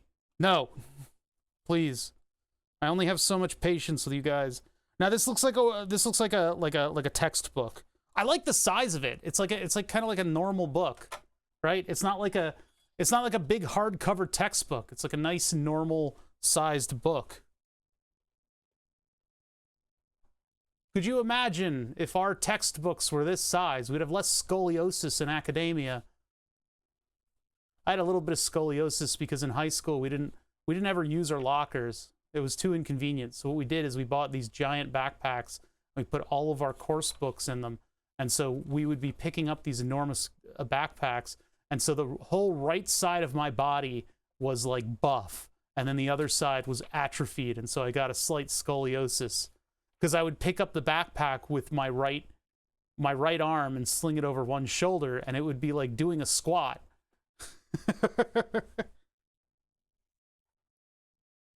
I think I got over it because I don't sit on my wallet anymore. Yeah, these are a bunch of circuit problems. It's just like a bunch of basic circuit problems in Japanese. I don't know anybody who's Japanese, so I don't know what the utility of this book would be. If my brother's kids miraculously were that into anime and decided to just entirely submerse themselves in Japan, maybe I could give this to them and get them into electrical engineering. But yeah, this is just a neat little weird thing that I think I found in a lab. I think I found this in a lab. Probably an exchange student at UPenn left this somewhere. Cool stuff. This is just a neat little kitsch kind of thing. This is about to fall apart. I don't know how this thing is bound, but there's a damage line all the way up the side of the spine for the covers. So, and this doesn't look like it was broken in any way, shape, or form. You got to break in your books, folks. I'm afraid that if I do break it in, it's gonna ruin it. So, all right. Anyway, I don't know what to do with this. I'll keep it wherever I keep my copy of The Well-Tempered Synthesizer, which is a bunch of classical pieces done on early electronic instruments.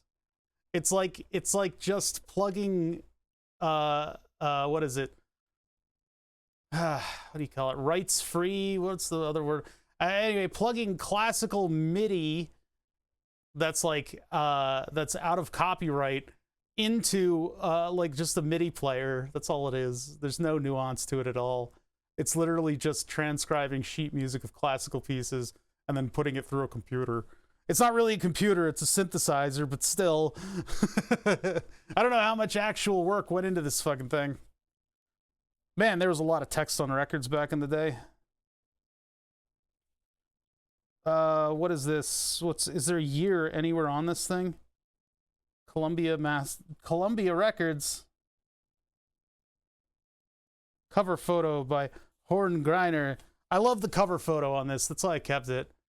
I mean, we had Thriller on vinyl, and we had the Beatles' White Album on vinyl, and I don't know what happened to those. Either my brother got them, or they vanished with the other stuff, and they didn't get into my possession. But I did get this sweet collector's item that nobody talks about. I want to know what year this is from, because like my parents bought this way back in the day. Maybe it's inside somewhere on the inner sheet. Ooh, this isn't sheathed. Oh, it's in great shape. Oh my god, I need to get a piece of like clay to clean that off. There's like big scratches on the vinyl. Woo! Did you guys know this is how they used to store music? Trans Electronic Music Productions presents Walter Carlos and the Well-Tempered Synthesizer. Did Walter Carlos have to step in order to play some instruments that they were unable to? By the way, you can find this music. Oh God, here come the hovercrafts, by the way. I'm getting taken over by two-stroke motors. Isn't California gonna make those things illegal? God, I hope. God, I hope. Let's get this thing back on the jacket. So in one of the labs that I was cleaning out, I found an early piece of electronic storage, and it was reminiscent of this. It's not a 5 1/4 floppy, because I know about 5 1/4 floppy disks. No, this predated 5 1/4 floppy disks. What it was, and it looked like a big press, but what you would do is you would take the larger than 5 1/4 floppy that was in a jacket like this, and it was just the magnetic disc, and you'd have to handle it with your hands, and you'd put it in this press-looking thing, and you'd clamp it down. And it was like 2K, like, no, it wasn't 2K. It was a few bytes of memory or something like that. Two-stroke dirt bikes. Yeah. As much as I love stuff like that, I mean, I know a lot of lawn services are going to be reeling. This is like an entire... When Switched Out on Back was released late in 1968, it was met with unprecedented acceptance, not only by the musical press, but also by noted musicians and performers. I'm going to doubt that that's true. Billboard magazine it's a bit surprising. This is for an era when people would put on a record and then have nothing to fucking do with the rest of their body other than listen to stuff. An electronic organ is perhaps the most primitive and inflexible of synthesizers, with highly limited number of so-called imitative stops available. Oh my God, what a diatribe. All right, I don't care. I don't care what this dead guy is telling me. He's probably dead. I'm gonna put it out there. Let's put this thing away. I mean, I know like all the two-stroke motors are cool, but I think I don't know. The leaf blower. If I could uninvent something, it's the leaf blower. Electronic lawnmowers are fine. It's just the leaf blower. I'd uninvent that in a second. I had to rake as a kid. I know the tribulations, the trials and tribulations of having to rake leaves. Two-stroke is the best if you own it and you start your job before everyone. Yeah, that's the... As somebody with a bit of an alternative sleep schedule right now, which I gotta fix, because, I gotta fix my sleep schedule, chat. I gotta fix my sleep schedule because of this meatball over here. I would name the puppy Meatball, but I don't think that's a good name for a... She looks like Meatball. I would call her Meatball. But no, it's Widget. It's Widget. I'm gonna fight for Widget, and we'll see. We'll see what the dog ends up being named. I know my roommates were unoriginal. They were looking up like Welsh names and stuff like that, and they were just all stupid. So I'd uninvent lawns in general. Yeah, that's something recent, isn't it? That's something that people have been talking about recently, is just how fucking useless lawns are. And I agree with them. I agree with them. You know, like lawns were originally came about to show off how rich people were. Look at all this expenditure. Look at all this waste. And then they became something that like the everyman had for some reason, maybe to look rich. Maybe all the Brits moving over here or something, or the Scots or whoever the fuck came up with lawns. And now we have like Arizona like dying because people insist on having them. Why Widget? It's something that my dad came up with on a whim, and I think it's a good name for either a boy or a girl. We're not sure what we're taking home yet. I think we're probably going to be meeting the girl and we're probably going to meet all the pups, but she seems to fit the personality type that we're looking for, and she's adorable. But if it is that, I think Widget's a good name for either. And you know, it's kind of fitting considering the stuff I do here and all that, but who knows? There could be a different name that comes up. Looks just like you. All right. All right.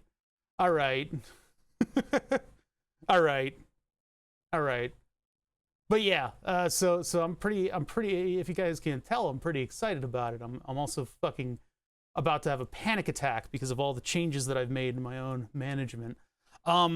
Fusion 360. I think we can't avoid it any longer. Let me go get Burn the Subs and bring it over here so that we have our visual example of what I'm planning with this thing. So that's just been leaning over here for like months. I need to clean this out, but I think the opportunity to clean this thing out and all the tubes will happen when I reprint the base plate for it. See, I gotta drag all this stuff over. I drained it, but there's always salt residue in these fucking things. Oh god, and all the 3D filament's gotten into it. Oh god! I found my miter box, which is pretty cool. Yeah! Okay, burn the subs. Burn the subs. So there's a couple things that came from the storage space that I was thinking about. But I don't think they're actually going to apply to this. Where'd the power supply for the laser go? Well, we got all these things for the laser. These things come down here. And then somewhere mixed into all this stuff is the laser PSU. That's the pump. And I think the laser PSU is up here. Oh no, is it? No, it's not mounted right now. It's somewhere around here. I'll have to dig it out. I'll figure it out. Oh, it's probably with the laser, actually, to be honest. Which is somewhere in here. Yeah, there's the laser. Never mind, the power supply is not with the laser. There's the laser. Where'd the PSU go? There it is. Bunch of miscellaneous shit that I've got on this top shelf.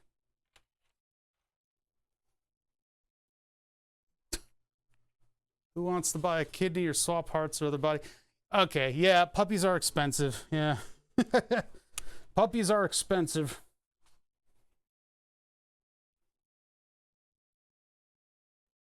Depending on how you acquire them. If you're buying from a breeder, they're expensive, yeah. All right, here we are, Burn the Subs. It's finally back, baby. So what I got going here, we're gonna open up in Fusion 360. This is the control panel for Burn the Subs. Now I've got an Alpha Cool radiator sitting on this thing because the Alpha Cool radiators all have 3D models. I've got the reservoir sitting up here, and we redid the front panel for this reservoir so that it's clear. I can see the water, and I can see the spin when the pump comes on.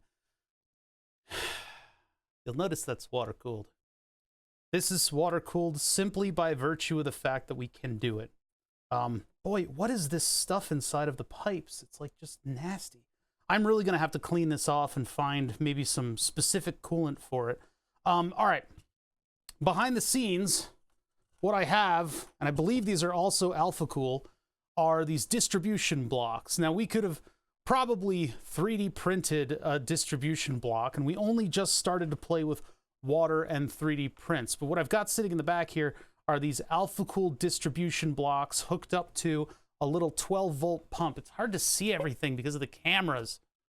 Boy, it's like clear as day what I'm looking at, but these fucking cameras do not pick up black plastic. They hate it. They hate it, they hate it, they hate it.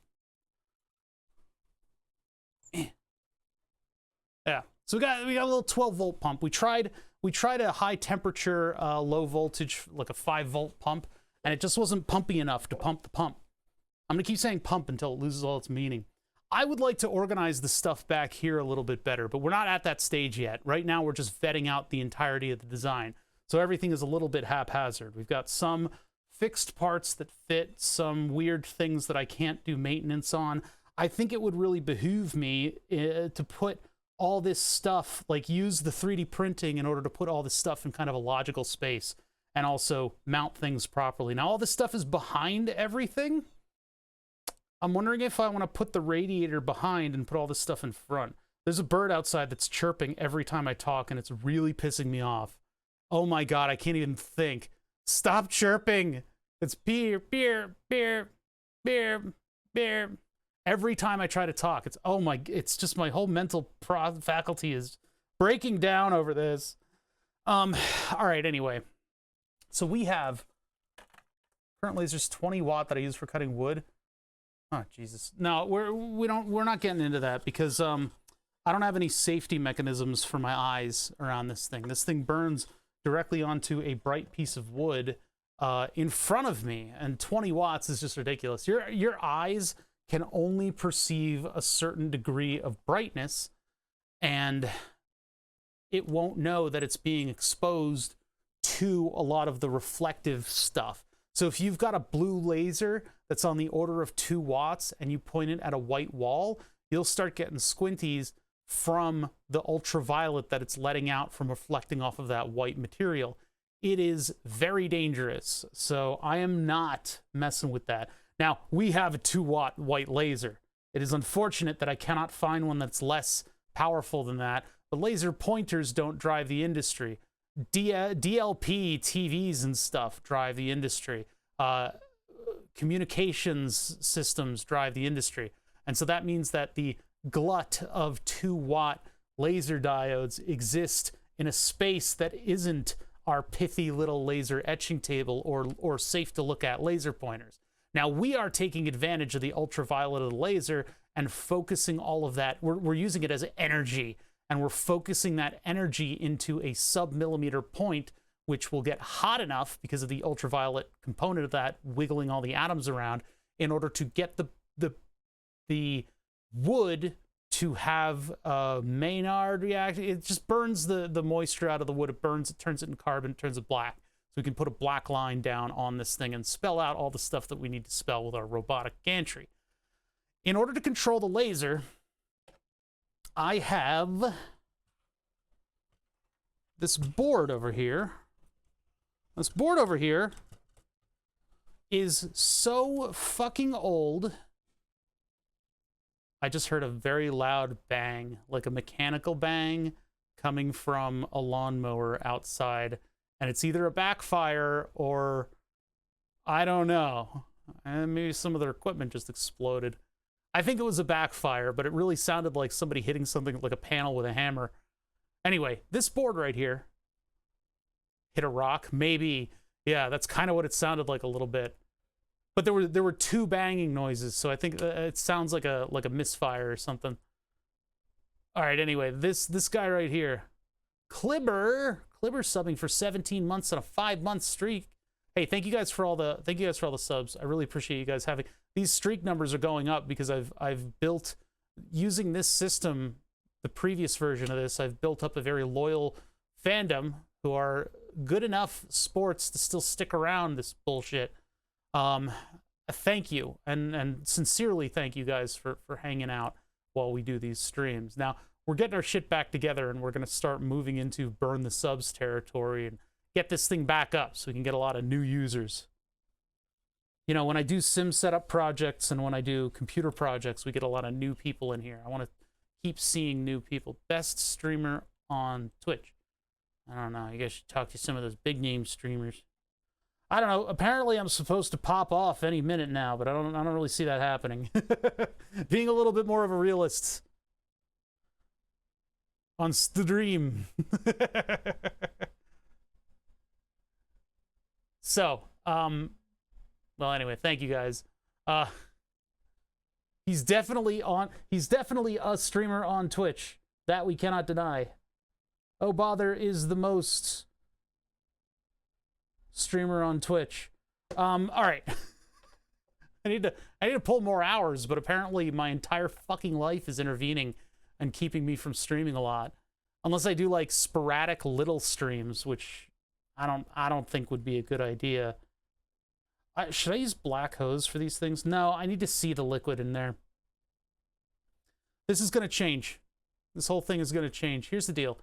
This controller is so old that there is not even a schematic for it. This is an XY table controller that I bought so long ago that actually the Twitch banner, the offline banner for this stream, has this thing sitting in the wings, and I made that offline banner in 2016. I bought this thing in like 2012 or something, and it's just been sitting in a bin. What I was originally going to use this for is to run an EDM.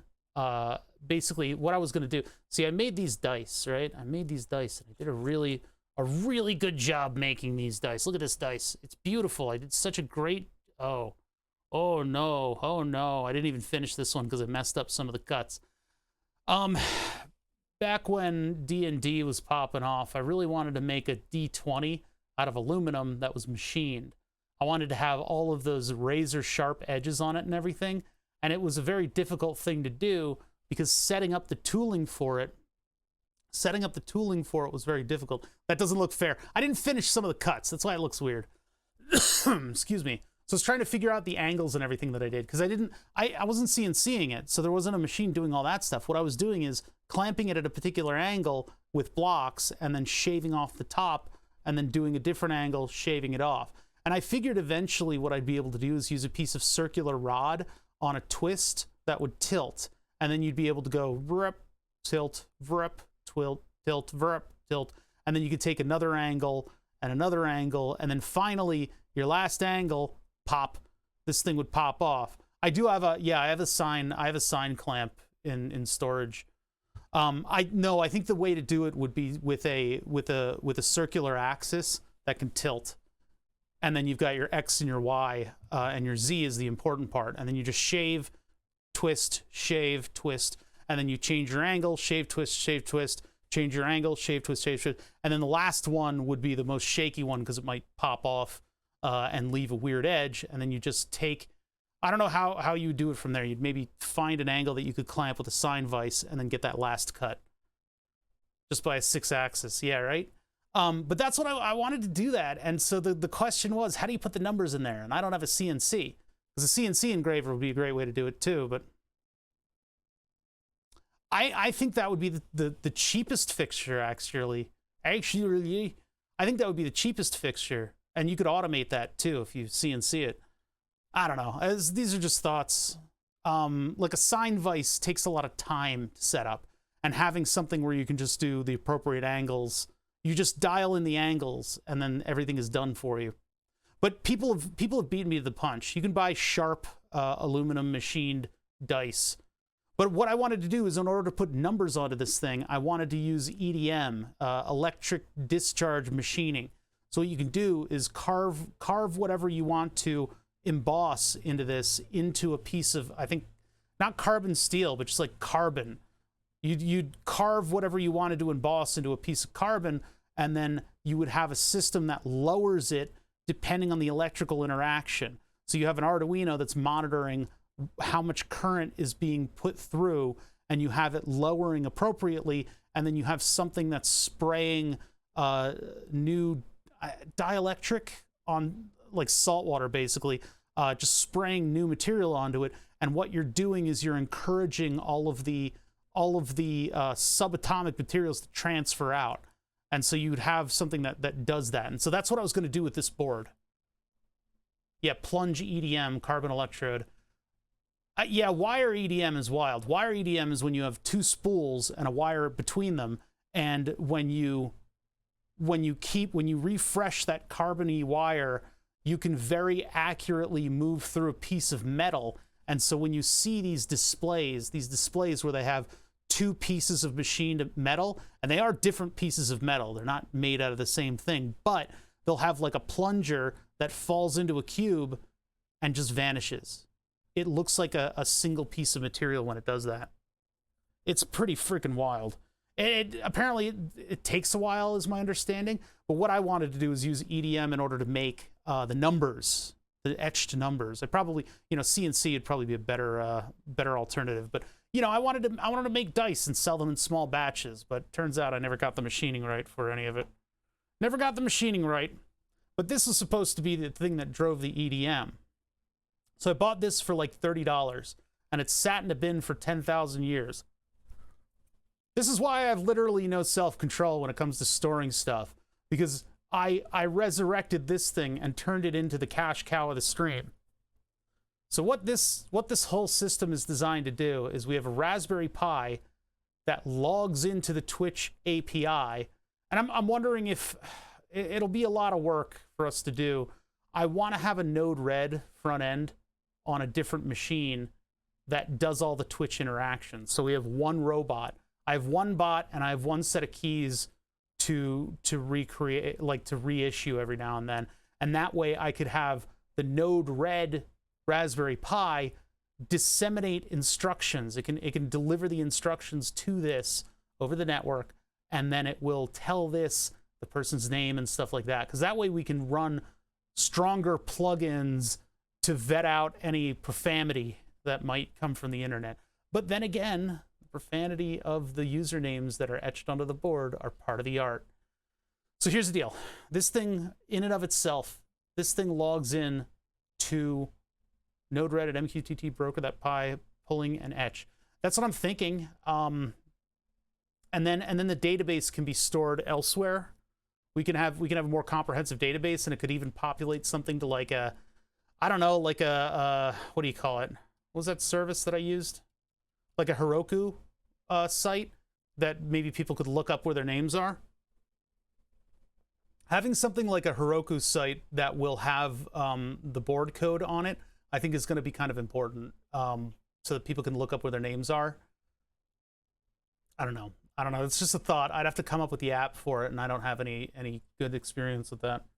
Okay, anyway, not to get too far into the weeds. Let's focus on what we have in front of us. Raspberry Pi logs into Twitch. When somebody subscribes, it picks it out of the API return, and it turns it into a request for a name. The request for a name is then vetted against a couple rules that we have for, you know, how the names are burning, where it's coming from. Because Twitch's API is not made for something like this. It's made for other stuff. It's made for like a text announcement on screen and stuff like that, right? Which doesn't care. We care, and we need to vet out the name to make sure that they are eligible to be burnt onto the board. Otherwise, people have gamed the system in the past and had their name burnt up like 50 times in one session. So we need that, because every name burnt onto the board represents an exchange of money. That's the whole point of this thing, is to make money. It's to make me money, because I'm super vain and I need money. So what happens is when there's an exchange of money, a name goes on the board. That's why it's not an exploit to sub with tier 1, move to a tier 2, and then move to a tier 3. Because as my understanding is, every time you change tiers, that's an exchange of cash. So you can end up on the board 3 times in a row. Resubs are still an exchange of money, so they end up on the board again. So that's that. But a couple rules in here. Vet out whether or not somebody is in that gray area from when their account expires to when they can re-announce. For some people, there's a discombobulation between the two. We don't know why. I don't know who the hell is exploiting that. Well, we know exactly who's exploiting it, but I don't know why that's a thing on Twitch. I'm not familiar with the API right now, but this could all be very easily solved with a simple transaction ID, which channel points, we'll get to that, channel points have a transaction ID. Channel points have a transaction ID. Subs don't. What is up with that? Is that an exploit? Sir Fogelsang, thank you for the 5 gifted subs. Celia Russell has gifted a sub to Let's Game It Out. Hold on. Sir Fogelsang, thank you so much for the 5 gifted subs. While that's not an exploit, it is a very kind thing that you've done, and I really appreciate it. Did I hear EDM? I know, it's a great acronym. Let's see if Let's Game It Out try to exploit your board. He would figure out a way to do it just by spending too much money. Because he has all the money, because he's so popular. Mad Cat USA. Wait, is that Mad Cat's the maker of the controllers? Sir Fogelsang, thank you so much. Thank you so much for the 5 subs. Celia Russell, thank you for gifting to Let's Game It Out. That is one of my favorite channels. I really appreciate that. Okay, anyway, coming back to this thing. So, the board queue is going to be huge. Yeah, that's the unfortunate reality. We have a lot of work to do on this too, so it's still going to be a while out before we finish. We've made some progress. I've made all the mounts for this stuff, but here's the deal. So what would happen with this thing is when it gets that name, when it vets out the XML and everything's honky-dory, we have a system by which we can create text and a virtual representation of where all the text on the board is. Then the Raspberry Pi chooses a random XY value and vets out whether or not that name collides with any of the other names on the board. And so once it's determined that there's a spot on the board that doesn't have any collisions on it, it then puts that into a database entry that says, hey, I have not been added to the board yet. And so other parts of the program will see that and say, all right, I'm going to make some G code for this. G code is the machine language, what moves this thing back and forth and determines its behavior. So that G code is then sent via USB over to this board when I activate it. There's a button to activate the board, right?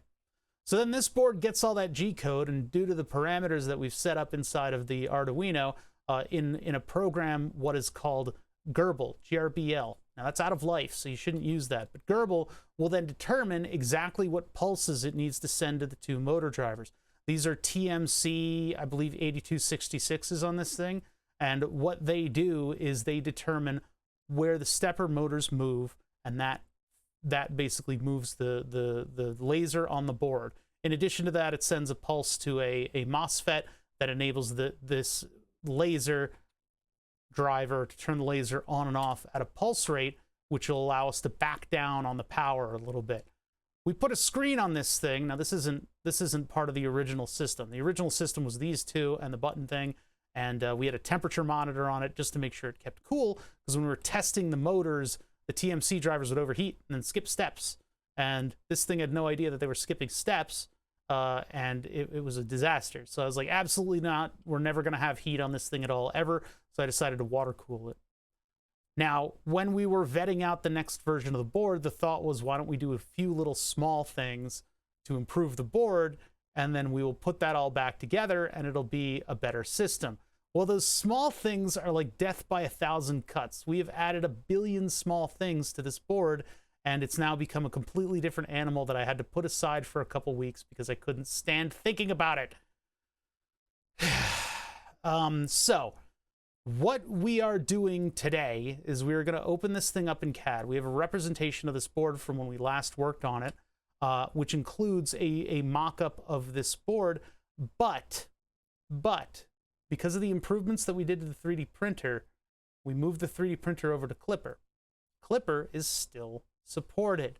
Although, you know, if it ain't broke, don't fix it. I could always put this thing back into commission. I think what I want to do, though, I know what I want to do. I want to use the MKS mini board that Twiztedsizter sent in. I don't know where it is. I need to dig it out of whatever hole it ended up in. I don't know, it's in one of the bins somewhere. We'll dig it up at some point. But the MKS mini board has a different hole layout than this thing. So I want to keep the Raspberry Pi where it is, keep the screen where it is, and put the MKS mini down here. We'll have to figure out what exactly this screen is going to do. We'll probably run it through Python, because that's nice and easy, and Python knows everything. But yeah, so this top of the board thing, or this topper just magnets into place, and it covers everything.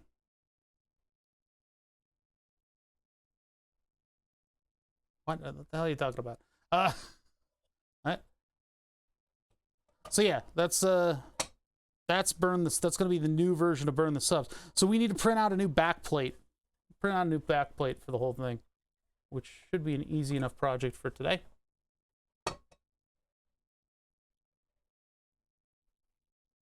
From robots, import BTS stuff.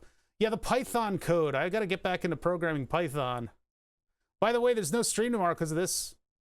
I've just had this up on the monitor. Look at this little girl. This little girl. She's so cute. We might be getting this dog tomorrow. Or we'll get a different dog tomorrow. Or we won't get a dog tomorrow. I don't know. I don't know what's going on. I'm going to have a panic attack. Anyway. So, tomorrow and Saturday I may not be streaming because of... I mean, can you blame me, right? Jeez, that is a cute puppy. All right, let's close that. Let's close that. Let's get Fusion going here. Some 3D printer. I don't listen, chat. There's absolutely no way you're leaving without a dog.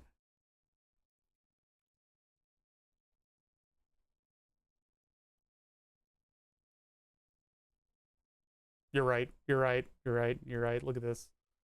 Everybody has said I should. Everybody has said I should own a dog. Everybody has said that throughout my entire life, and I agree. We had a bad experience with an alpha male. We had a bad experience with an alpha male a long time ago, and it's sort of tarnished our dog ownership. I think it's a high time we fix that. It's just that this is happening alongside of a lot of different stuff that has changed in my life right now. So I am about to have I'm just gonna break down. But this dog is gonna change a lot of stuff around here. So adjusting to it is gonna be tough. I'm adjusting to not eating ever. I eat 45 carbohydrates a day now. Yeah, the walks are gonna help. The dog's name is not Meatball. That's just my nickname because she looks like a meatball right here. That's just for this picture. So far, the working name is Widget, and we'll see what we end up with. I think Widget is a great name for a dog, for a little silly girl. And she's apparently the shy, not shy, but she's the quiet one of the litter, which is exactly what we need. But who knows? You know, quiet one of the litter. Once they get away from the litter, their personality is going to change entirely. So. Their personality is going to entirely change. Meatball will be the nickname, all right? But I'd appreciate if you use the proper name and not call my beautiful daughter a Meatball, okay? Okay. Anywho, she's definitely going to get an emote. We need an MKS mini circuit board for CAD. So let's do GrabCAD. GrabCAD has been kind of my go-to because they've got the right types of files. If I need specific industrial parts like electronics parts, you can go into like DigiKey and they'll have models for you, or better yet, the manufacturer. And it depends on how with the times the manufacturer is. If the manufacturer is really with the times, they will have a full Fusion 360 file where everything is colored properly. So you'll have all of the appropriate part colors and everything. It's not that much of an issue to go in face by face and redo the materials so that it looks okay in your drawing. I'm not interested in rendering the parts fully. I'm interested in them looking right in the sort of pseudo representation of your drawing, of your design in the base software. So GrabCAD is great, even though they try to railroad you into their main website, like the thing they actually make money on. But GrabCAD has a library, and so you got to go to community and library. I think this might be. I got a hair in my mouth. I'm talking so emphatically that I got hair in my mouth. Who is this guy? Who is that guy? No, don't no. I want to download that guy. What is that guy thinking about? Who is that guy? All right, anyway, I don't know why you need a representation of somebody sitting in your stupid chair. Close that. Ah, he's still here. Okay. GrabCAD. GrabCAD has a bunch of user submitted models. It's Rabaz. I don't think that's what he looks like. These wonderful, oh look, it's that USB connector. A lot of wonderful representation, a lot of things people have submitted for their models, and you can leave tips and stuff like that. You can like give people credit and give them likes and all that stuff. But what the hell? But there's only 3 pages of models on the entire site. So what we're looking for, it's an actual Rabaz reveal. We've done it, chat. We've done it. And he's sitting in a plastic chair. We're looking for, let's just get the name right. MKS Mini.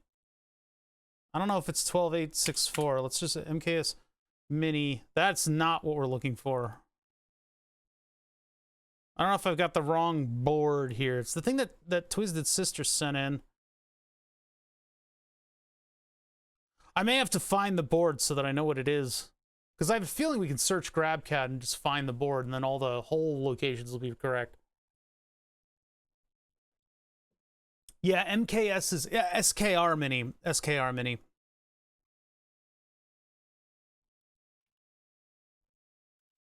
Mini E3 V2 has already been.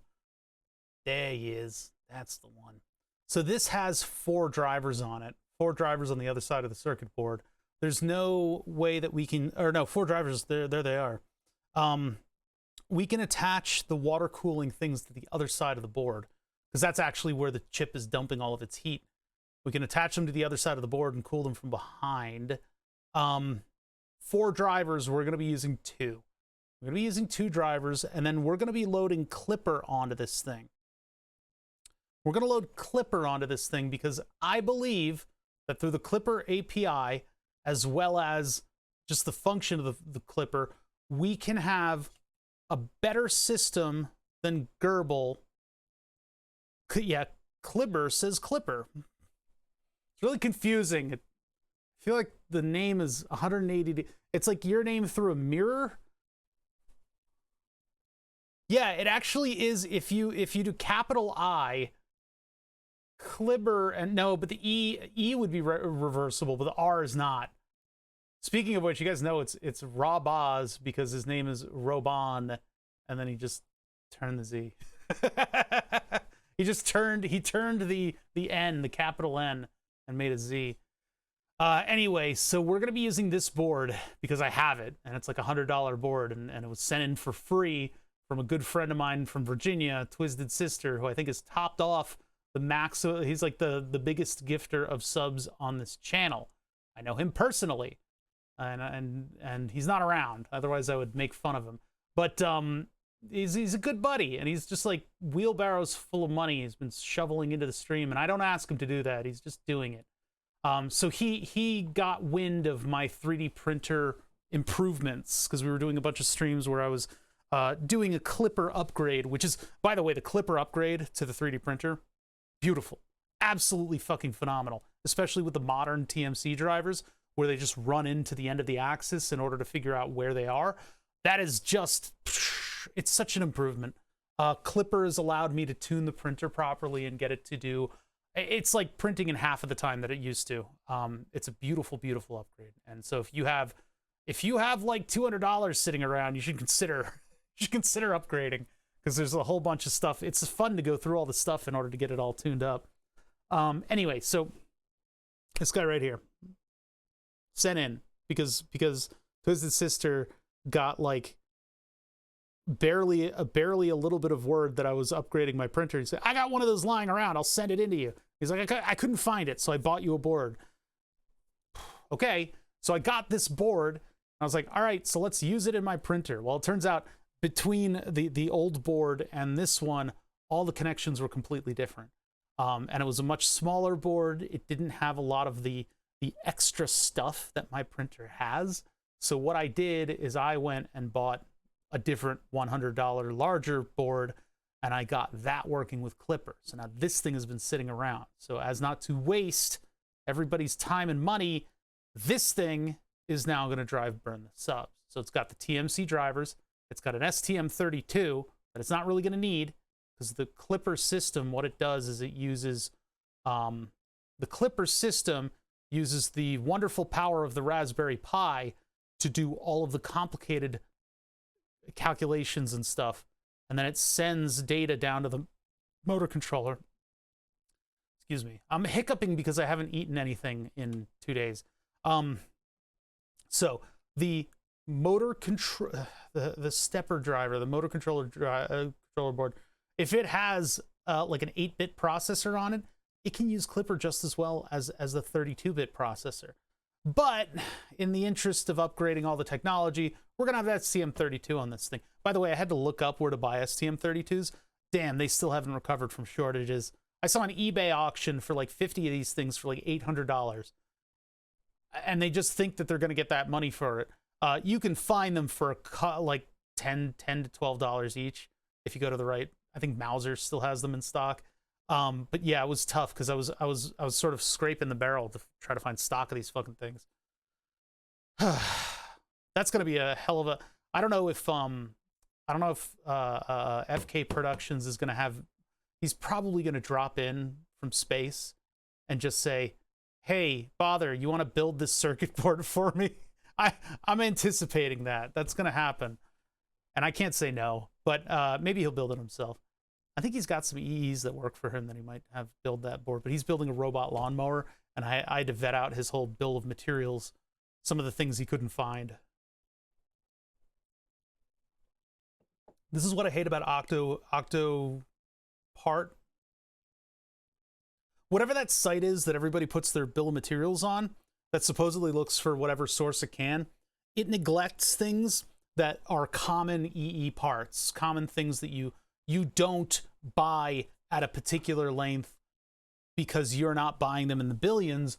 You buy a bunch of them and then you cut them off. And those parts are primarily headers. Resistors also count, capacitors a little bit, but these are the kind of jelly bean parts that you should just have in bins. And when people who don't know, who have the capability of building circuit boards, but don't know bills of materials and don't generally work with electronics, they get one of these I'm going to cut my finger on the glass here. They get one of these bills of materials and they don't know what to do about all of the different listings for like 3-pin header versus a 5-pin header. Well, I'll tell you something. You should just have a shit ton of headers, male and female, and you just break them off. That's how this stuff works.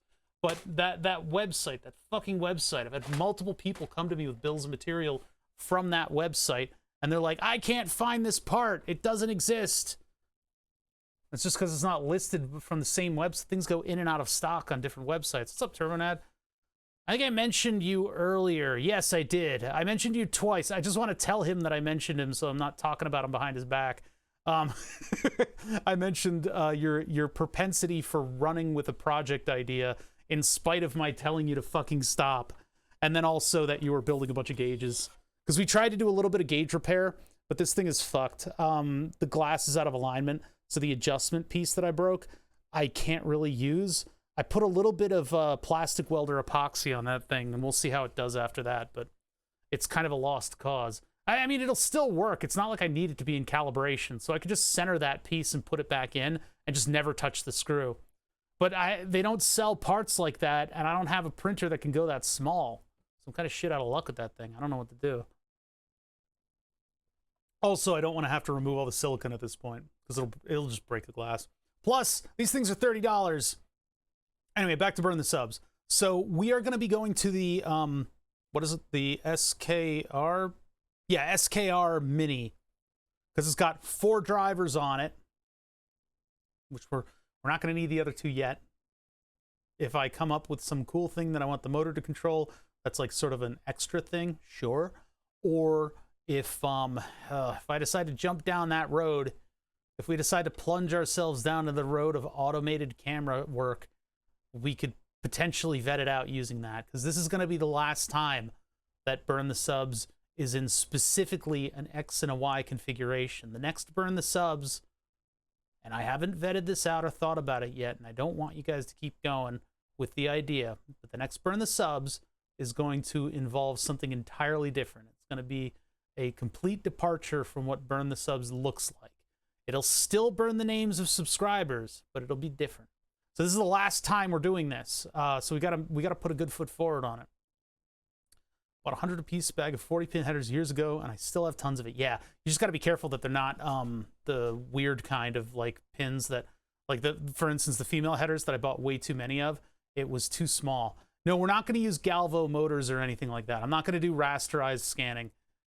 As neat as it would be to have like the Michael Jackson video laser going on in here, it's dangerous, so I'm not going to do that.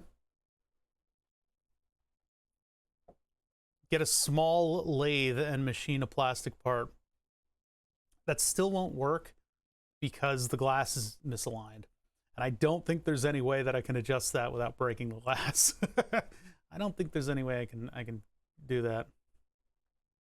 A water jet through metal sheet.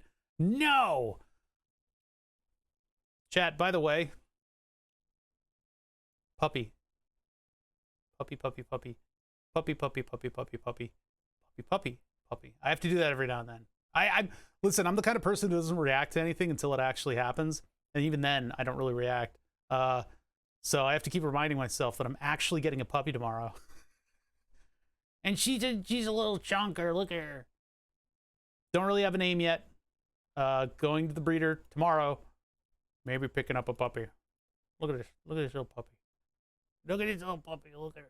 Anyway, hey, this guy right here. Yeah, she got the little chunky legs. this is what we're going to be putting into burn the subs.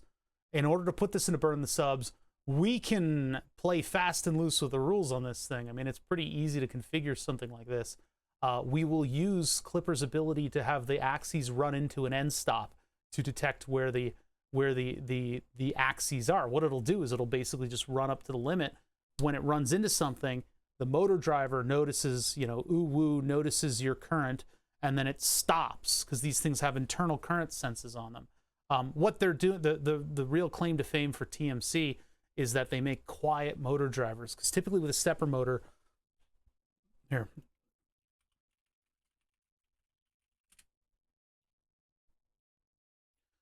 with a stepper motor, when you're energizing the coils, where the hell?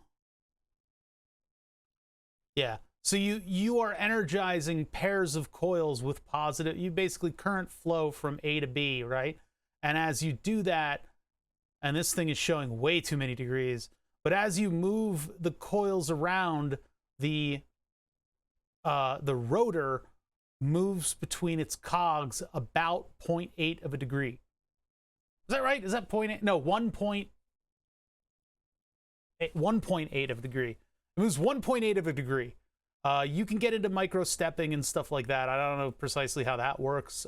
Some of the more precise stepper motors are 0.9. They're half of 1.8. But typically, your typical like hobbyist, what you call it, your hobbyist stepper motor basically energizes a series of coils, and that will move the rotor from point to point 1.8 of a degree. Now, all of that motion and the sudden current changes and things like that that happen when you are controlling these things quickly can create noise. TurboNet hasn't said anything after I told him what I said about him. I hope I didn't hurt his feelings. Anyway, I don't think I hurt his feelings. But that 1.8 of a degree is great. The way that these are traditionally controlled is with a motor driver that contains a bunch of MOSFETs, or a motor driver that controls MOSFETs that will immediately put your full current, your full 24, 38 volts, directly 36 volts, directly into this thing, directly into those coils. So bang, bang, bang, bang, bang, moving from point to point to point to point. That creates a lot of noise. And so your traditional stepper motor noise, you get this electronic stepper motor noise. It is the single most irritating thing about a 3D printer in my mind. The single most irritating thing. I'm willing to tolerate literally anything else from the 3D printer, aside from repetitive failure. That's the other thing that I don't like to tolerate in 3D printers. But 3D printer, my main complaint about it is you buy a 3D printer and you're like, I'm going to put it on my desk right here. And you put it right on your desk, and then you start using your computer, and you're like, I'm going to print something for 8 hours. And so 8 hours of, and you're like, shut the fuck up, Optimus Prime.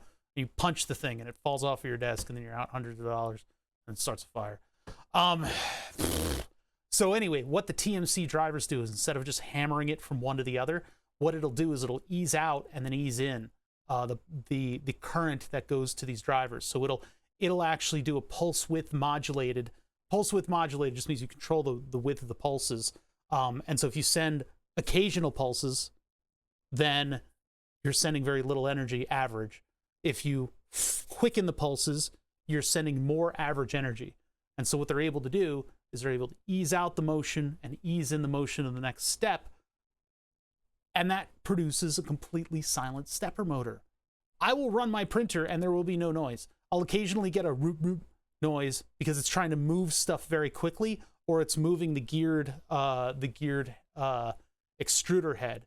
That'll make noise because when it tries to move stuff quickly, the TMC driver will drop out of the quiet mode and go into a loud mode because it needs that extra punch in order to make it move fast.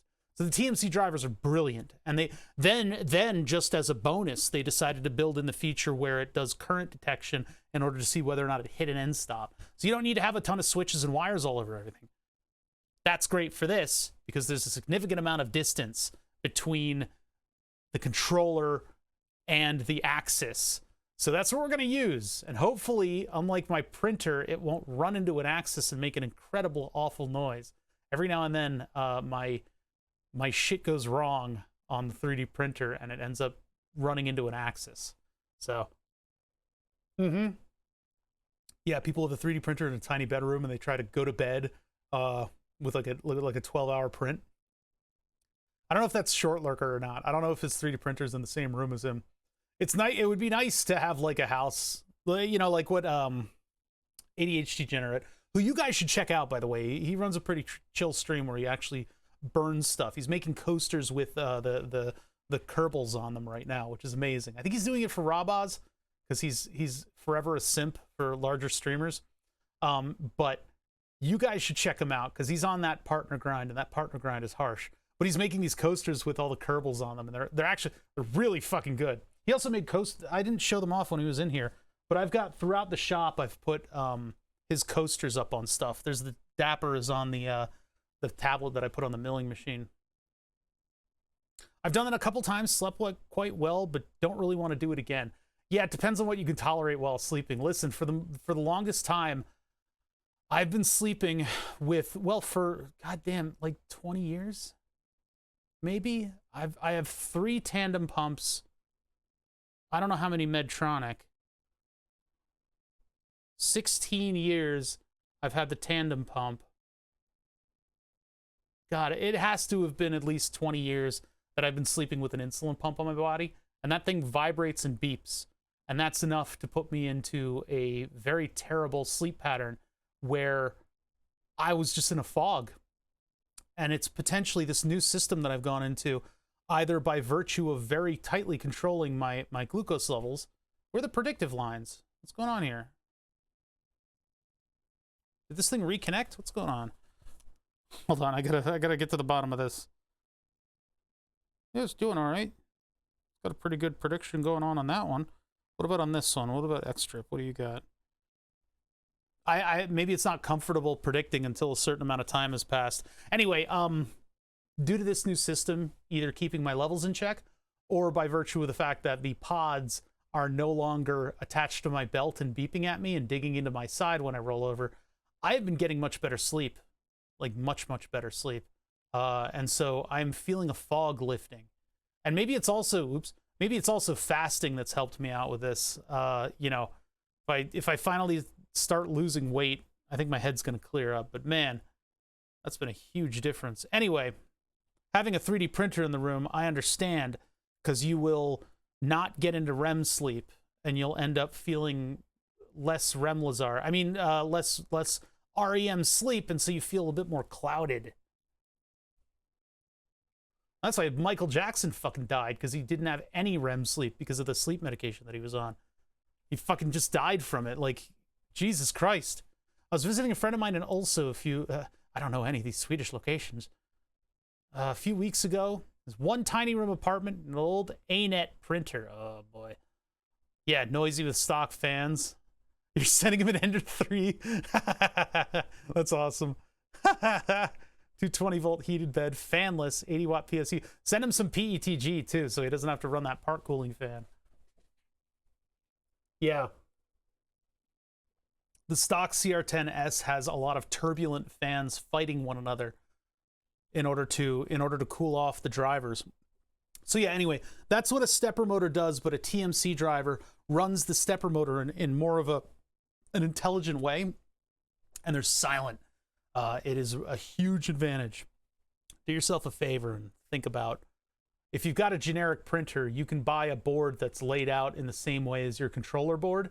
Like a CR10, I believe this might directly replace the CR10. I can't speak for that because I don't actually know, but I think this can directly replace it. So we need a 3D model of this because it is a weird board, and I want to fit it into the hardware that we have, and we can rearrange things and get them in the right spot, and then we can have holes for the standoffs in that back plate so that we can make a cool looking board.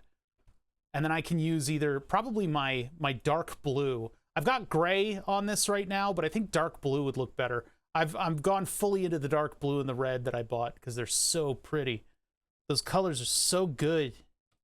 I didn't get that glass print to work. Maybe if I do the glass print, this could look a lot cooler, but I never got it to really work. So it's just going to continue to be matte clear. Okay. All right. Puppy. Anyway, Big Tree Tech, SKR Mini. So we go to GrabCAD.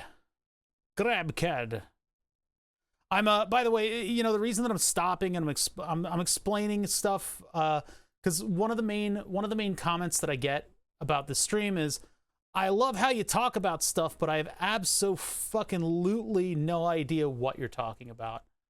I get that a lot. And so when we start something different and new, I need to pause a lot in order to explain what and why we're doing what we're doing. Because people want me to justify every single sentence out of my mouth, and it really gets obnoxious when I have to do that.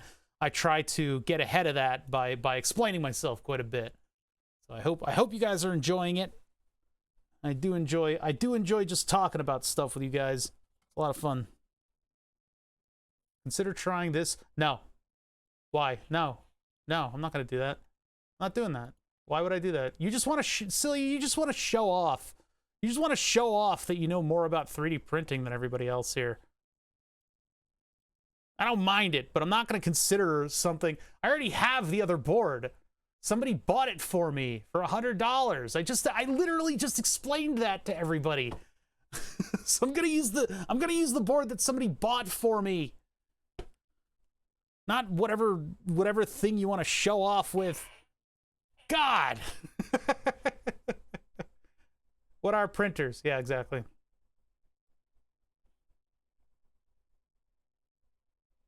You should consider a taller table so you don't have to hunch over. A standing desk or something. Good luck, though. Have fun.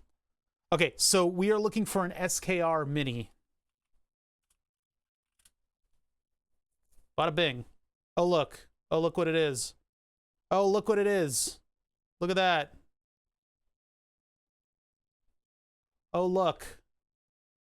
Oh, look, it's the thing. It's the thing Celia suggested. Great. Frickin' jerk. Frickin' jerk. He's a jerk trying to show off. It's my stream. I do what I want. I can barely afford the Lego set, let alone a taller table. Maybe lie on the floor and work on it like a kid. Then your whole body will hurt. Yeah, that's it. That's all we needed to do. We just needed to look it up in GrabCAD. GrabCAD is like the Arduino. It has the luxury of being the most popular fucking thing out there.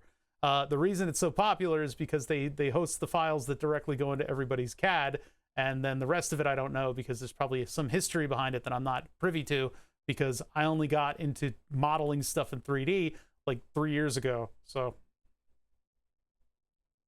yeah, you'll be able to afford it when you're an engineer.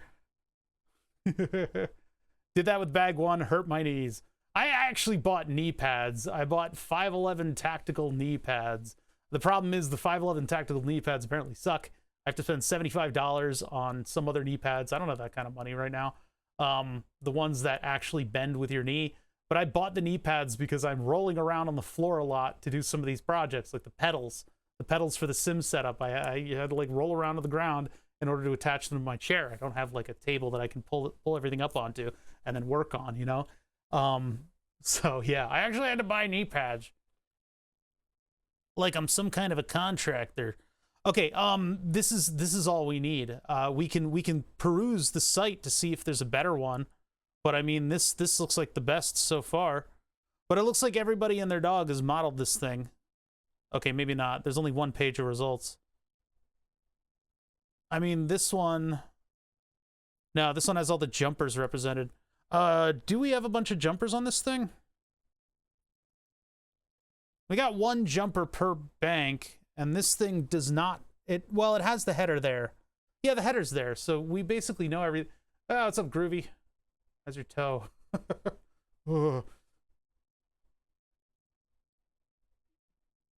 That's totally irrelevant, so no, and don't link it. Sorry.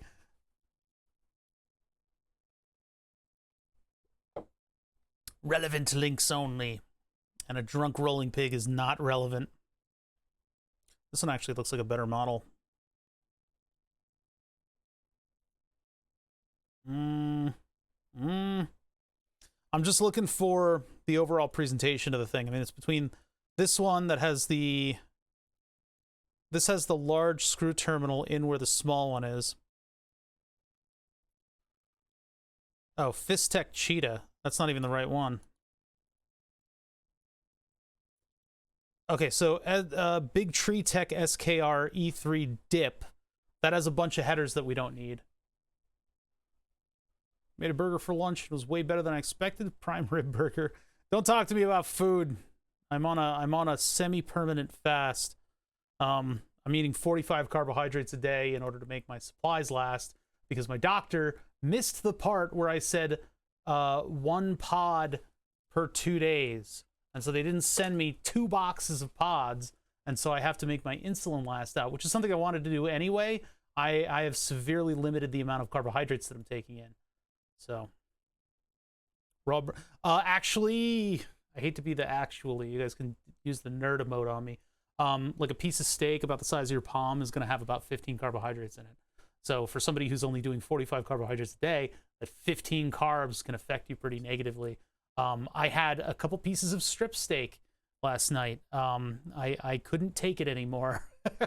So while I'm skipping dinner tonight, I'm going to eat something later on. Probably just make a sandwich out of leftovers or something like that. But I'm eating very little per day. Very, very little per day. No, there's complex and there's simple carbs, but I mean, meat is fuel. So you can't get around it. Smaller amounts of meat are okay, but everything has an effect on glucose levels, unfortunately. Twiztech Cheetah, SKR Mini E3 version 2. That's one of the ones we have open. Big Tree Tech SKR Mini, yes, but this one has removable drivers. This is just the hole layout, which we possibly could use. I mean, we could use that to plan where the holes go, but I'd rather have a representation of the entire circuit board. So of the ones that we have available to us, this one does not look like it has the correct sized screw terminal on it, but everything else is good. So this one is a possibility. Because, I mean, we're not going to need the hardcore circuit stuff. Need a new script for Nova Rapid. Yeah, I've had a lot of insane changes. Let me just sorry, we're not getting a lot of work done today because there's so much fucking shit going on. I just went into Looper and I'm now using Looper and I'm just getting a handle on it, but I'm not going to get enough supplies to support myself until October. So I've had to, and this is something that I kind of planned anyway with the pods, because the pods only hold 200 units of insulin, and under my old management, I would use approximately on the days I had like McDonald's or something, I'd use 200 units of insulin, which is like, that's 1 pod a day. Apparently some people get prescribed 1 pod a day. I can't imagine having that much money, but I dropped it on the ground. Oh well. We'll get into the dead pods at some point. I want to make a soldering iron attachment that holds a scalpel blade so that we can peel away the outside layer of the pod and we can take a look inside. There's a memory wire in there and I want to play with that. But anyway, so these aren't the new pods. These are the dash pods, because the dash pods work with all of this stuff. The new pods don't. And I have boxes. I have 6 boxes of the new Omnipod 5s. Can't do anything with them. Eventually, I'll either figure out some hackers to send them to, or maybe they'll develop this stuff, the looping for the Omnipod 5. But anyway, looping is a system that takes my constant glucose monitor that's on my shoulder. It takes these numbers in and it plans out how the insulin is delivered and where it ends up and how to control my glucose level a lot more actively. For those of you who aren't diabetics, it's a Dust NZL just did the dog whistle for diabetic, and so now I'm personally talking to them. Never heard of them, never used them. The Omnipod is an entire insulin pump in that little thing that I just showed you and dropped, and it just sticks onto your body. So for 20 years, I've had something akin to a pager strapped to my body. I now have the entire insulin pump just on my body. I don't have to recharge anything. I don't have to put batteries into anything. I load it up with 200 units of insulin and I go from there. The problem is, over the last 20 years of diabetes management, I have managed to gain an entire other oh bother under my skin. I'm like 150 pounds overweight. if I can get down to 200 pounds, I'll be happy. So in doing so, I have a form of type 2 diabetes in that I am so fat that I am insulin resistant. So my insulin resistance is such that I am slurping down insulin so fast, swapping the pods too quickly. So my plan was, once I went to the pods, I'm not fishing for compliments. Let me make that clear right now. When I went over to the pods, I said, hey, these things are only 200 units per, right? And so what I need to do is I need to eat less. I need to build that habit, and I need to be comfortable with being hungry. I'm hungry right now, and I don't care. Apparently, I can deal with it just fine. So I have been lowering my carbohydrates super significantly in order to lose weight, gain resistance, or gain sensitivity to insulin. That's one of the big changes that I'm making around here. The second big change that I'm making around here is getting a puppy. I'm getting a puppy. Puppy. So apparently, this puppies in the new litter. And this girl right here apparently matches the personality traits that we were looking for. So my roommates mainly are spearheading this one. I'm of course going to be mostly responsible for caring for this little poop machine. But we are getting a puppy, and it very, very much is looking like it's going to be this one right here, this little scruffy girl, which is going to be awesome, but it's also fucking scary. So I gotta basically, I have to change all of my sleeping habits and stuff now too. Oh my God. I don't know. I don't know this step file that you found on GitHub. I'm gonna use this. I don't know if this is like the same step is straight from Big Tree Tech's GitHub. SolidWorks models were converted from this. So I don't know if Big Tree's step is up to the, how big is she gonna get? Corgi, so this big, maybe a little bigger. She's big, just like a big loaf of bread. She big loaf. So this is from Big Tree Tech's GitHub. SolidWorks models were converted from that. I don't know if I want to take the one directly from Big Tree Tech or if I want to take this one. Yeah, that's yeah, but I don't know. Maybe I want to take this one because they did no mount holes. Fuck. This is exactly, God damn it, this is what I wanted.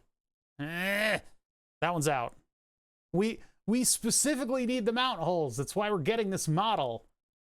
There's not, like, I'm not gonna sit here and measure the, I just want the, we may just get it directly from Big Tree Tech. If Big Tree Tech is smart enough to be providing people with a model. Thanks for doing this. This one has the mount holes. Well, let's take a look at both of them. Let's start with the Big Tree Tech one then. Because if Big Tree Tech is directly doing it, then I prefer to get it directly from the manufacturer, because they're always going to have the better one. Man, Tico is such a good name for a puppy. I don't know Tico, but if I'd come up, this is a chat member suggesting this at the beginning of the stream. Their dad named their dog Tico because he's a computer engineer. So Tico, text editor and corrector. Oops.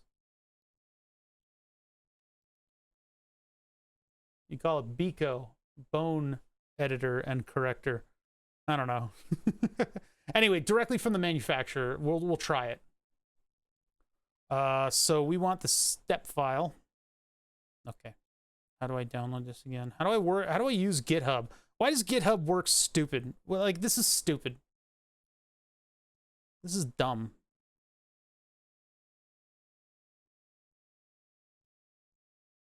I fucking hate GitHub sometimes. Feel free to use it. It's been years since that dog. No. I mean, it's a cute name.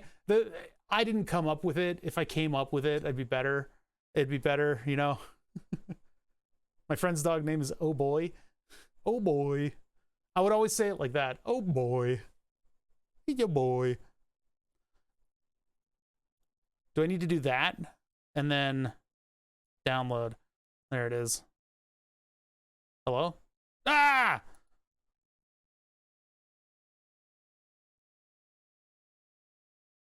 There it is. Save link as. Okay, save. My new thing with download folders, by the way, and I need to do it with this computer, but since I reinstalled, you know, the super duper AMD machine that we've been working on, we're going to get back to that, by the way. We'll get back to that. But the super duper ultra AMD machine, what I'm doing with the download folder is if I download anything, it gets immediately deleted. Would it be okay to chat with you more about diabetes management sometime? I've recently been getting into embedded dev, which one day I hope to apply to my self-management. Yeah, man. Just message me on Discord. What is this doing here? God damn it, get out of here. Don't show Discord on stream. Yeah, message me on Discord. I'm always on Discord. You can join my Discord and just talk, because I've been bitching about all this stuff in my stream This is technically a stream project, this whole looper thing. And so I've been bitching about it incessantly on my Stream Projects channel. I want to remind everybody that that Stream Projects channel, I haven't put the clamps down yet for that. But oops, I didn't mean to emphasize but. I meant to go to this scene. But I like to keep Stream Projects a little bit more on topic. I know we get jokey and we have a lot of fun joking in that channel. But I do want to keep that on topic. GIFs with jokes, I abhor. I fucking hate. GIFs aren't a personality. Drill that into your fucking skulls. A GIF, you can find a GIF to react to literally everything ever. You could live your life like the, what are they called? What was that? Damn it. Hold on. I'm smarter than this. What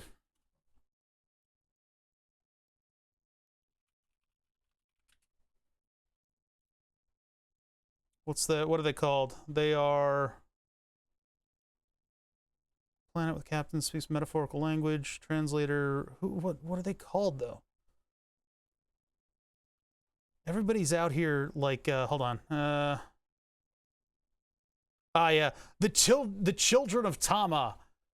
The Children of Tama is the reference that I'm looking for. That's the venerable, what's his name? Star Trek II actor. Anyway, Darmok and Jalad and Tanagra. Everything is referential, right? You can live your life like the Children of Tama, and you can literally have every communication involve GIFs. Now, if you don't agree with me, that's fine. You can not agree with me. That's totally fine. But it just irritates me when somebody's only response to what you say to them is a GIF, because it's not really forwarding the conversation. And I used to be like that. I used to do that. I used to send a GIF, and everybody goes, "Wow, that's so cool. You know a GIF for everything." Well, that was 10 years ago that I was doing that. So in my Stream Projects section, you don't have to agree with me, but in my Stream Projects section, I control that. I learned more about diabetes today. I didn't know that y'all had problems with weight management. Oh, yeah. Yeah, that's tough. What's up, Jeff? Yeah, that's tough. Weight management is a thing, and type 2 diabetics are unfortunately, they have the sort of stigma of it being weight-related, which it is not always weight-related. Type 2 diabetics have not enough insulin produced for a variety of different reasons. It's just the common jokey one is that they have too much body weight. So that's obnoxious. It's obnoxious because, you know, I know skinny type 2 diabetics, and they have to, oh yeah, I have type 2 diabetics. Oh, you don't look that big to me. Shut the fuck up. Like, fuck you.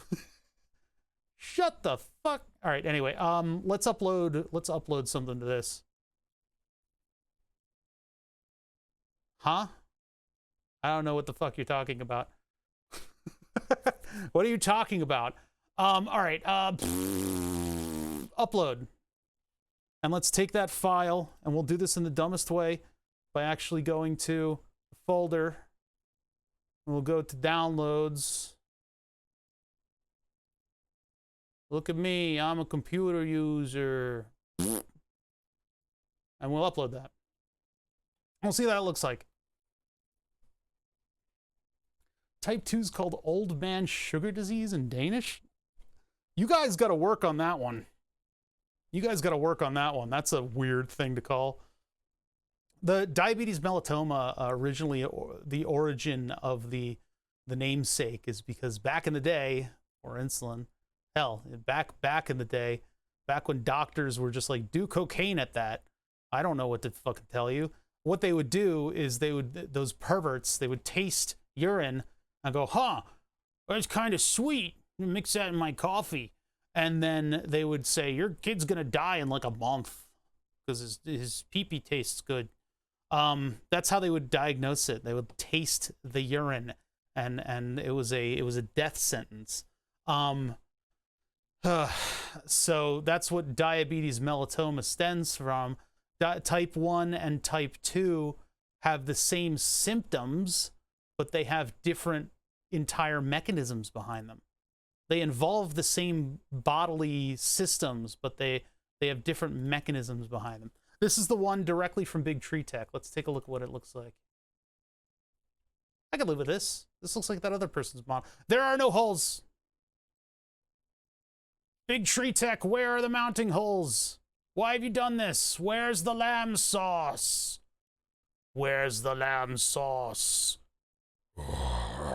Okay, so there's no mounting holes in this fucking thing. What a bunch of piss. All right, so we can't use the Big Tree Tech model. Whoa, look at all those parts. Another Danish person. We got a lot of people from around there. I don't understand why so many Danes are here, though. We don't welcome them. No, I'm just kidding. I just parrot the Rabaz joke about hating Danes. Third post. In case anyone needs it, I made the whole punch file. Step.gz, show in folder. Extract here. This one. I was going to go with the one on GrabCAD, but I guess I don't need to log into anything to get this, so we might as well use this. So this one, delete. Before we put it in any models, because AutoCAD gets really weird about deleting files, they want you to permanently have e-waste on their fucking cloud system. Where did it go? Did I not extract? Hold on, I gotta... Right now, this thing is in manual mode, so I have to approve all the little changes that it's making. Sitting mannequin 1, is that it? Yeah, that's it. There it is. What is he thinking about? Okay, let's get this guy out of here. That's gonna fucking, like, just my fate. That's gonna be my thumbnail. Blah, blah, blah, blah, blah. This one. Extract to that folder. There it is. I don't know why I didn't do it the first time. Must have missed my cue. Upload. So while uploading the files, it's very important that we look at the puppy. Look at this puppy. Look at the puppy. It's a puppy. It's a puppy. So I'm not going to be streaming tomorrow because we're actually going out to the breeder to meet the dog. And we might come home with this little meatball. Look at her. She apparently matched all the personality traits that we wanted to get out of the dog. One of them is quiet. You can open the step files locally too without uploading the file checking. What do you mean? Ostemad. Is that Danish? Are you people speaking Danish? What has happened to my stream? Hey, you puppy. Anyway, we might be coming home with that puppy tomorrow, so I'm not going to be streaming tomorrow. Saturday is very much up in the air because new puppy.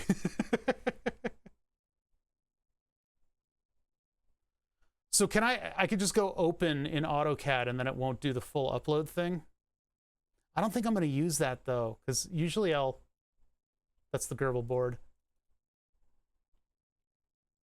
Will we have puppy streams? Yeah, I mean, there's no way to get around that, right? There's no real way to get around that. We're going to have puppy streams. They don't have the silkscreen layer. Shame. You can have just like an image of the board as the board. That usually gives you the silkscreen layer. It's okay without the silkscreen. All the mounting holes are in the right place. I assume they're the right size. We're just going to use the normal screws that I use. So we're going to import this in, and then we'll be able to move the pins around. But like, this is the power of CAD, of having a common CAD platform. And this thing looks really like, the reason that I persist with using Fusion 360 is that it looks really good. This is bugging me. This bugs me. This actually really fucking rubs me the wrong way. This really bugs me. Why are these not square pins? Oh my God. And then these aren't even metallic. We can do the appearance menu if we want to fix that, but I'm not gonna do that. We don't need to alter any of this stuff. This stuff is stuff that we will physically plan for and actually connect pins to. But this bugs the hell out, just visually looking in and be like, wait, are those round? That's not what that looks like. Oh, that bugs me. They got a good header here. It doesn't have the cross cuts on the front of the pins. Pins look a little thin. Yeah, the pins are a little thin. Man, I am triggered. And then of course this piece right here is a different size, and these are all black. This is gray for some reason. These guys need to get a little bit more comfortable with the appearance menu, because they probably got these parts from some type of a library and put them all together. But a little bit of time with the appearance menu can go a very long way, including not giving you PTSD. That's not what they look like. Okay, anyway, this is good enough for our purposes. We can use this. So let's get into the main model now. Now that we've gotten our file, we've done all of our outside research that we need to do, and now we can actually run to the control panel. Let's look at the control panel.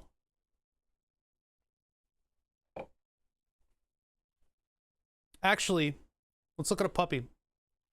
Look at this puppy. Look at the puppy. This girl. She's so cute. All right, anyway. Yeah, I have a bit of a soapbox on this channel. I can stand up on my soapbox and bitch about anything that I want. It's a weird privilege of streaming.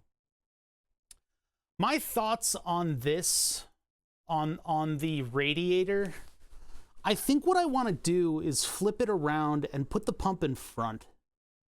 I think I want to put the pump in front because it's kind of like a feature of the whole thing. Unfortunately, what that does is it means that all of the stuff from the reservoir isn't up front. The reservoir doesn't look good from the other end. It actually looks like crap right now because there's a bunch of bullshit in there. Double checking the hole position because of the note the guy put in. Damn it! Damn it!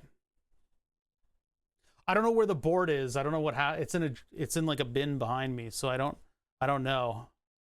Let's get a little bit of progress on this, and then we'll check later. Big Tree didn't provide a size PDF. Didn't even have the holes in the right spot, so we used another source for the holes. I mean, by virtue of the fact that we're 3D printing, maybe I could just print out like this solid again. It's not a short print, but I don't think I printed it out with Clipper yet. I think I printed this out with the previous 3D printer. So, how many Danes are in the chat? You don't want to know. This is cool because we used a tool for making the infill in order to make this grid structure on the thing. Really adds a lot to the look of the thing.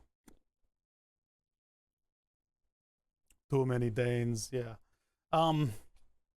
I guess down here there's a power supply we haven't modeled in.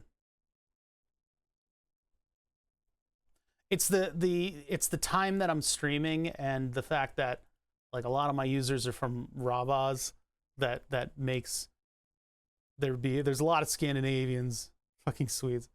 You guys can have a street fight about it later. So yeah, anyway, this is the plan for where everything went, and we may alter the plan. We may alter the positions of everything.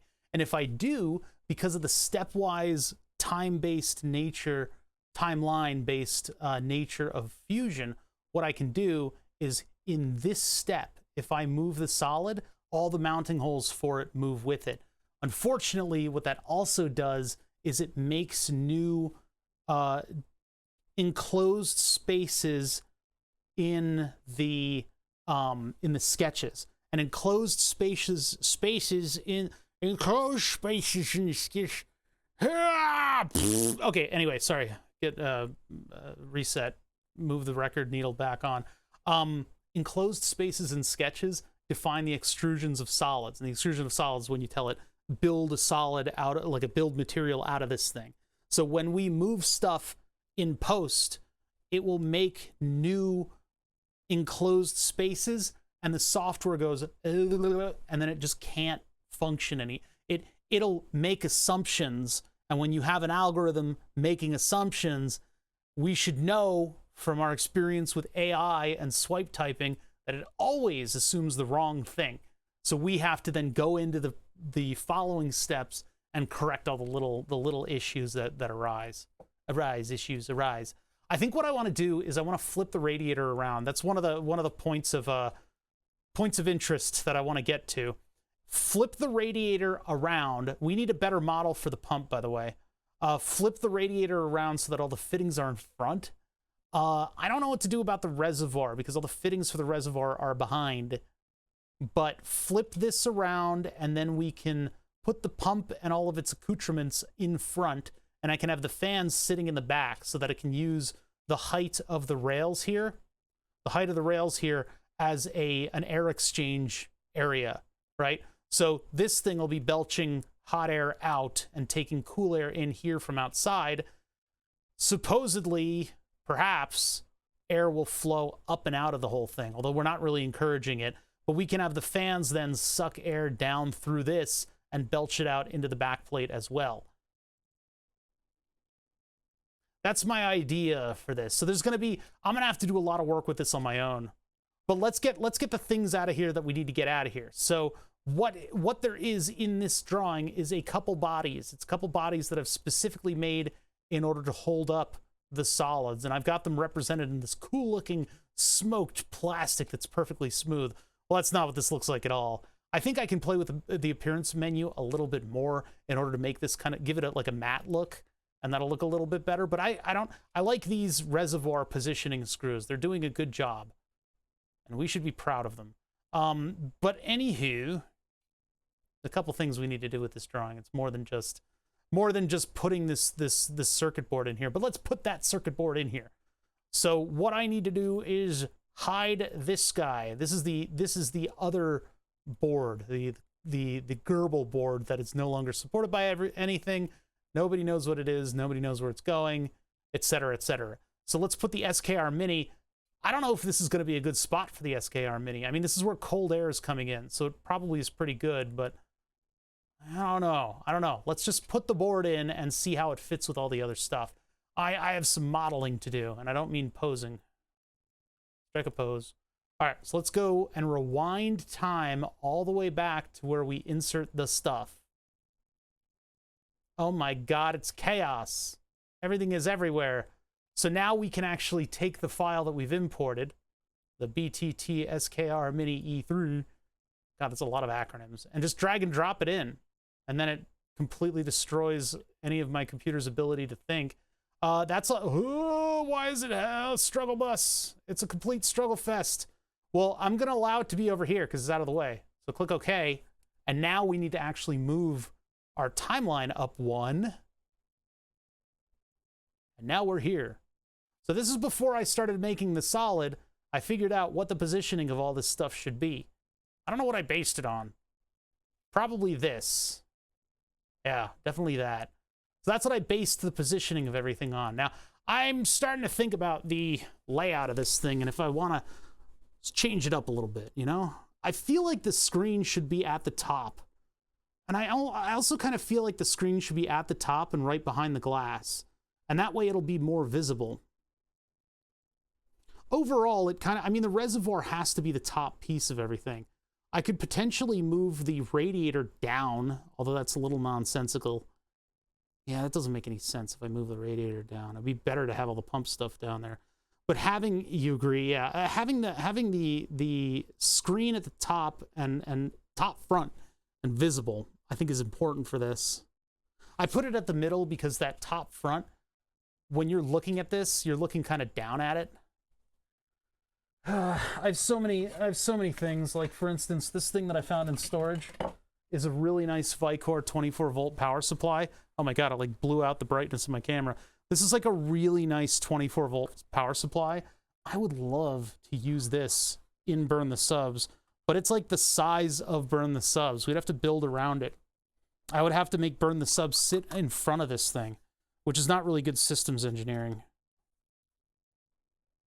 Yeah, this is for another 24 volt project, and I don't know what. I don't really know what. I don't know what to do with the big 24 volt power supply. It's a really nice power supply. It provides up to 12 amps at 24 volts. So if we have some other robotic project, I don't think CNCing my mill is good. CNCing my mill, I think I'd rather use 120 volt motor drivers on. I don't know what to do with that. Anyway, okay, so what happens here is if I double click on this step, I'm editing the step. And in doing so, I can alter the position of all the things. I can move all the stuff around. Because it highlights all the stuff that moved, and that's everything. You're getting into pneumatic work. Yeah, there's a lot of stuff for that. I think that Claw Arcade, even though Claw Arcade hasn't touched my stream in several fucking centuries, he's in my Discord though. He should look at pneumatics. I think pneumatics would work really well for him because you like punch stuff, right? I don't want all the choices. Well, the novice sees many options while the master sees few. I can just hit you with proverbs until you're blue in the face. All right. I want to move the screen. We're going to see what this does to the rest of the drawing. And it's more likely that I'm going to have to very, very selectively fix all the stuff. So let's move this up. Because, like, this is about as close as we can get with this thing. I could move it down, like, just a little bit. So it'd be 14.5.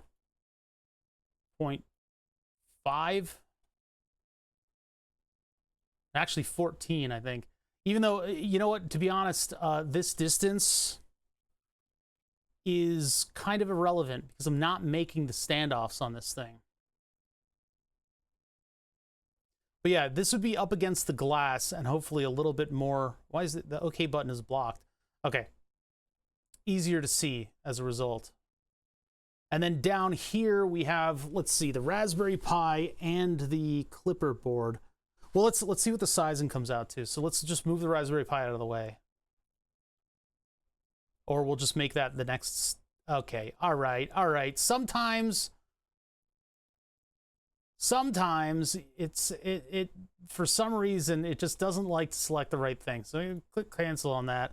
And now I actually need to go to the Raspberry Pi, right click and do move, and then now that's gonna move all the stuff with the Pi. Let's go to like an ortho view. There we go. This is an orthographic view so that if we can see a gap, that means that, you know, that's the alignment of these things. So if I do it like this, that's pretty tight in there. That's pretty good. And that leaves us some space for the SKR, and then we can figure out what the spacing of that is later. So that moves there, and now we go back into perspective. Because perspective can fool you if something's like far away. And we do want room here for stuff to go in front of and behind the Raspberry Pi, because the Raspberry Pi is going to get warm overall. The whole thing gets warm. This VFD also gets warm. So both of these are the main, actually, well, so does the motor driver. Well, when it's active, the motor driver gets warm, but when these are just idling, they do also create heat. That's why I want to put the little 40mm Noctua right there, and that way we just get a little bit of an air exchange between these devices. And that stuff will get dusty, and then I'll get mad. Burn the Subs previously was open air, so this will be all right. I do not need 2 fans. No. Even 1 fan is not necessary for the Raspberry Pi. The Raspberry Pi, if it's in open air, can do just fine. But putting a fan in there just makes sure that all of the stuff that doesn't have a water block on it stays cool. Okay, next we need to move my BTT SKR Mini.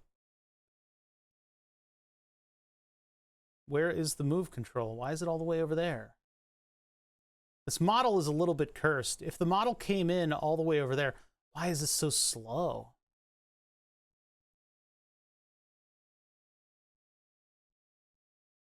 Jesus. Okay, so here's what I'm gonna do. Oh my God. Ugh, this is like killing my cat. I don't know what. It's perfectly fine to like look at it normally. It's just when we like focus this thing, I guess it's moving a lot of objects at once. It's a lot of stuff. What I want to do is I want to get the center of this line. So we need to zoom in, but the zoom controls are all hobbled by the incredible speed by which this thing functions. We need to get all the solids out of the way. Choose this line. There's the little arrow for the center. I can hold control and it'll focus that line. And I need to highlight that. Okay, it's not letting me. Okay, I gotta zoom in a little bit. So what I do is a highlight over the line. I mean, I could also use this right here as the center too. Let's actually use, yeah, let's use the face. So that's highlighting the center of the face. So that makes that the center of the board in that axis. Glances at my pie that overheats regularly. Why can't you be normal? Why is your pie overheating? What are you doing to it? Put a couple basic heat sinks on it. You probably already have that. So now this is centered on the rest of the project, right? I probably could have centered it to origin, but whatever. Boop. Now I've got free move controls, but unfortunately, because the model's fucking cursed, I might have to correct the model. Yeah, you know what? Before we get too far into this, I'm going to hit escape on this, and we're just going to... let me finish the position. It's going to break all the stuff out here, but we're in the timeline back here. I think what I want to do is fix this thing so that it's actually centered in its own drawing. So if we look at the BTT mini SKR, look at where we are. Origin's down here. So I can select, oh my God, look at all this stuff. Move. I don't know what that's gonna, what is that gonna do? If I move this, oh my God, everything, it explodes it.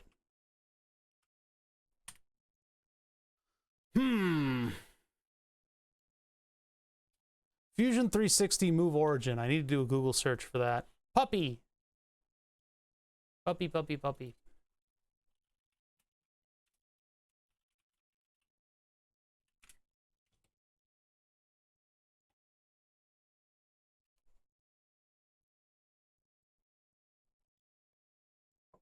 Yeah, all the positions are based off of different things. So when I move the origin around, it goes crazy. Set pivot. Oh. We are going to be picking up that puppy tomorrow, potentially. I'm not totally sure. We're not totally sure if it's going to be that puppy or if it's going to be one of the other litter mates. But this one, the breeder thinks is perfect for us. And she's cute. She's scruffo. And she's a she. That's where we had an alpha male previously, and it was a terrible experience. Even though alpha male is not technically... The person who wrote the paper that defined what an alpha male is has rescinded their views on that subject. They've gone back on it because it's not really a thing with dogs. But we had we should say an aggressive male. Can I move that?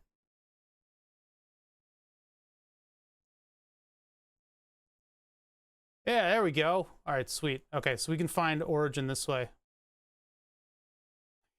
All that Sigma male grind set bullshit. He's just like, that's not how wolves work. Sorry.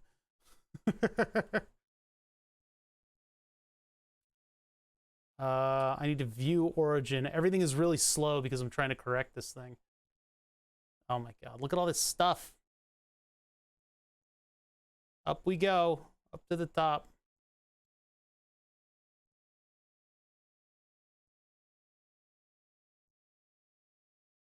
Okay, so what I want to do is in this axis,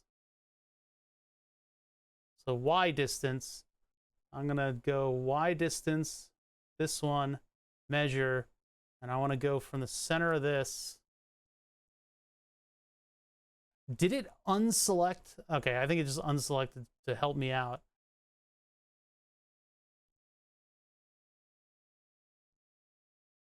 Where's the center of that panel? This is annoying.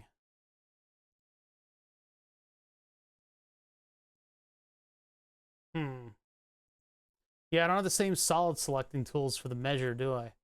All right, so let's just park it here.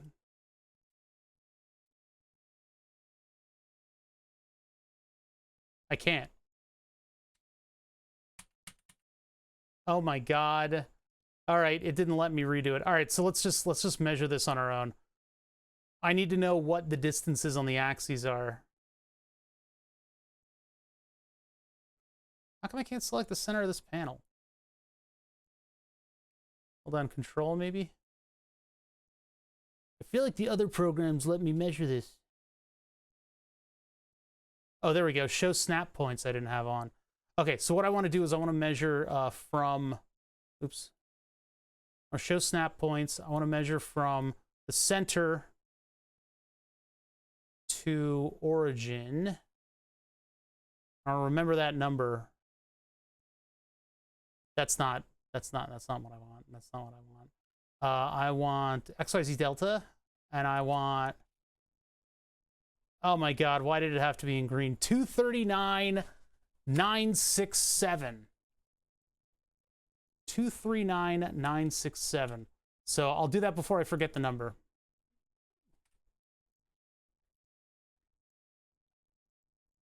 Oh my god.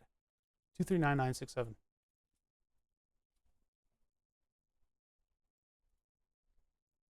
This way. Negative 239,967. Bada bing. All right, so now we're centered there. 976, not 967. You son of a bitch. Control Z.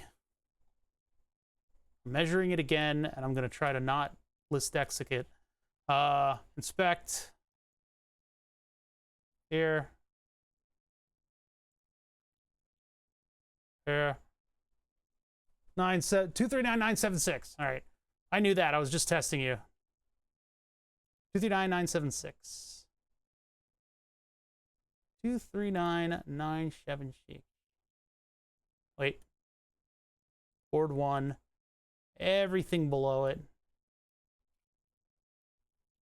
Move this way. Negative. Oh my god. Oh my god. I deleted the scale. Okay, one more. Nope, negative 239,976. That should center it in that axis. And I take this one. Yeah, that mistake would have had ripples from there. It's not, so it's a situational thing, and I know it's tough for you guys to figure out, but for me, it's the correction factors, and the reason I get annoyed at them is that sometimes, and I know you guys don't really see this, but I know I'm making a mistake, you know? Or I know how to deal with that mistake that I've made. And in this case, that's not one of those cases. This one would have had ripples and cost me time that I didn't want to spend on it. It's a nuance, and it's kind of tough. Index C subbing at a tier 1 for 16 months. Index C, thank you so much for subbing. I really appreciate that. I appreciate the continued support of this channel. It means a lot.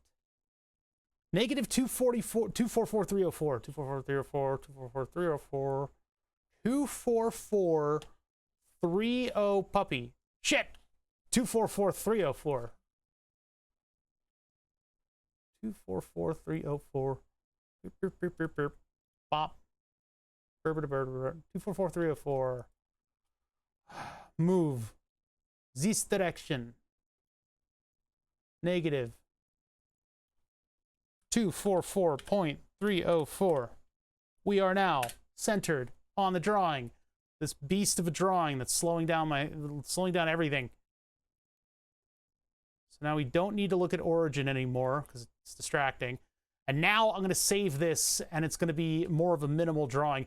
Fusion likes to run origin from the center of stuff, That's why I do a lot of center drawings. And if you're going with origin in the lower corner, it's just a little weird to pull everything totally into positive coordinates to the point where it's in the middle of its own field.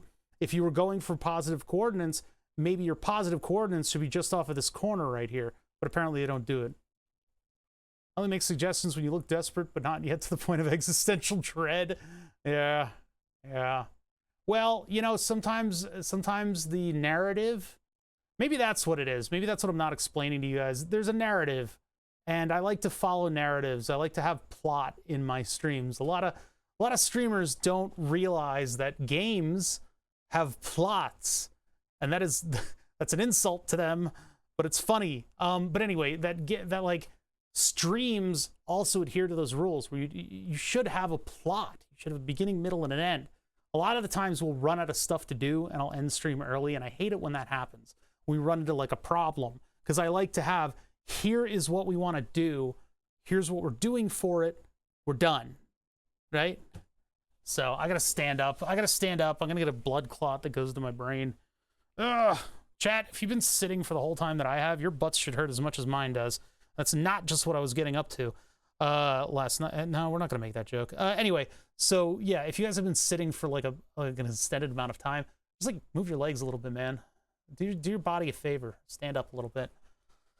Oh, that actually feels really good. It's like standing height desks.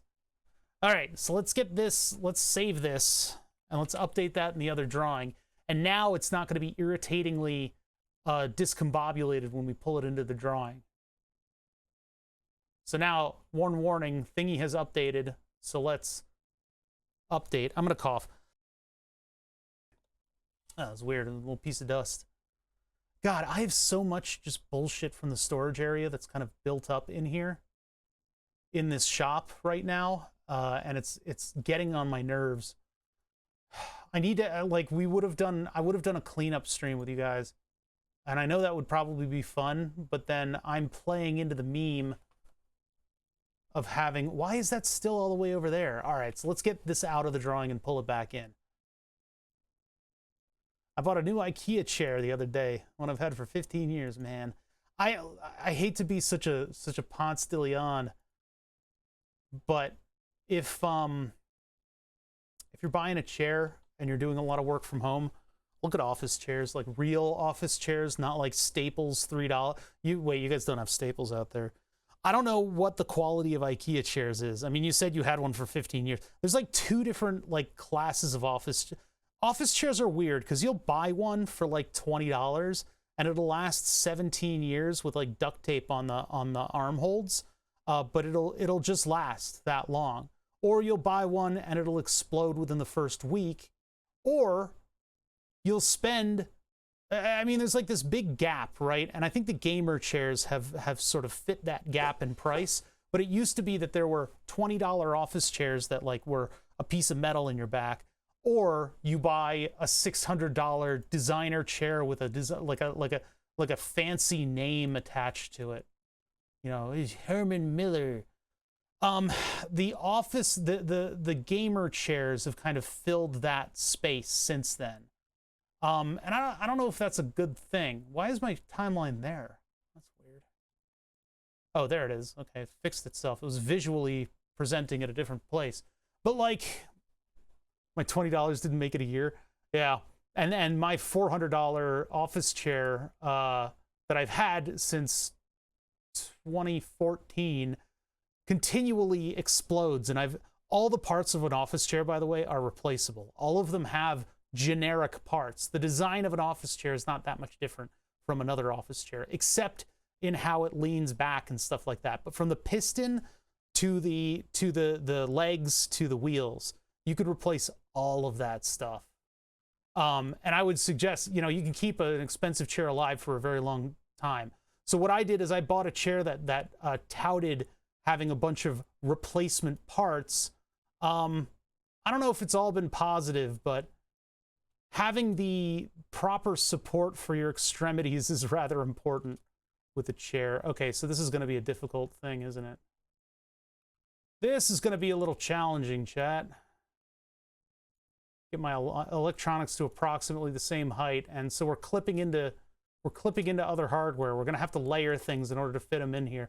Because I need space down here unless I desolder all these connections. Oh, the Marcus chair is pretty popular. Didn't Roboz have one of those? I don't remember. Oh, let's see here. How do we get around this? Well, our motor drivers are there. Those are going to go to a DB connector. We're going to do a big DB connector that sits outside of this side rail here. A 24/7 chair? I'll look that up right now.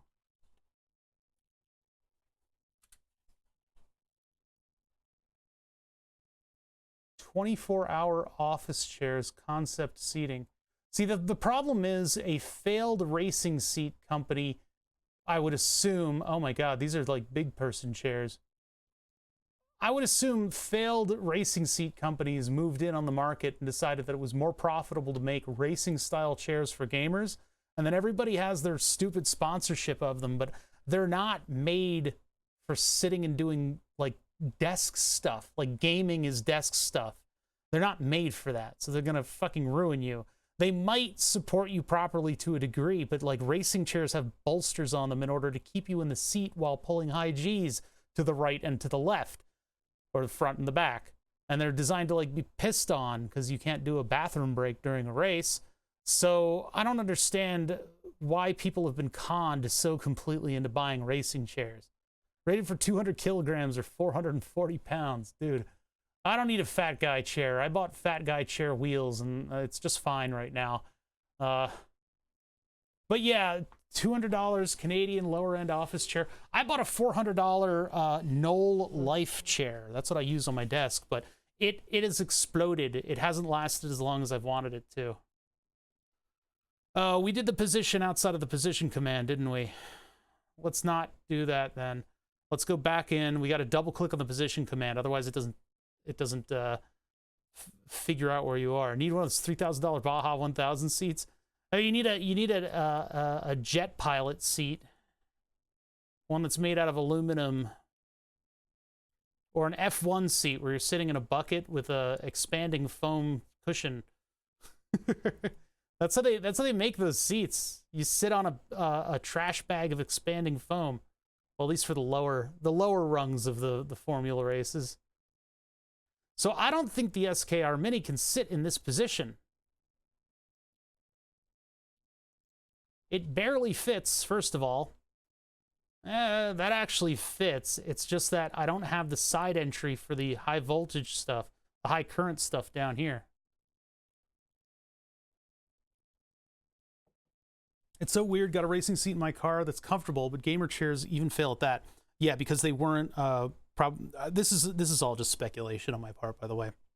My opinion on those is that they probably didn't match like safety ratings that they should have, and so they probably were just like, well, what do we do with all these chairs? I was like, well, make them into seats.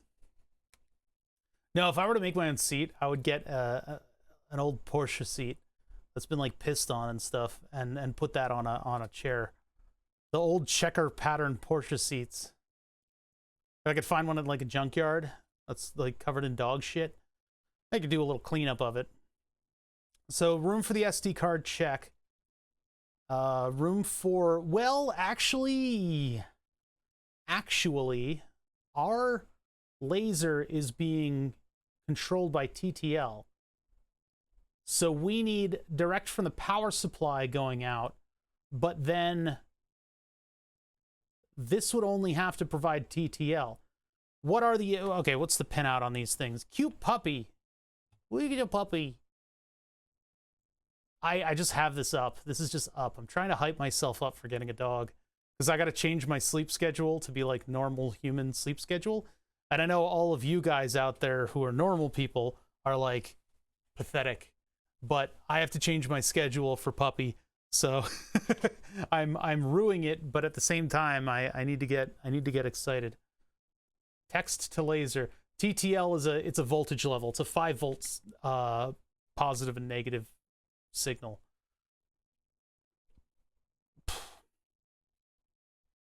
Oh yeah.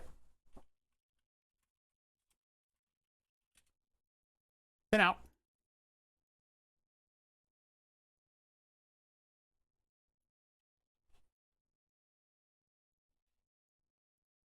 Do I ban bad direction?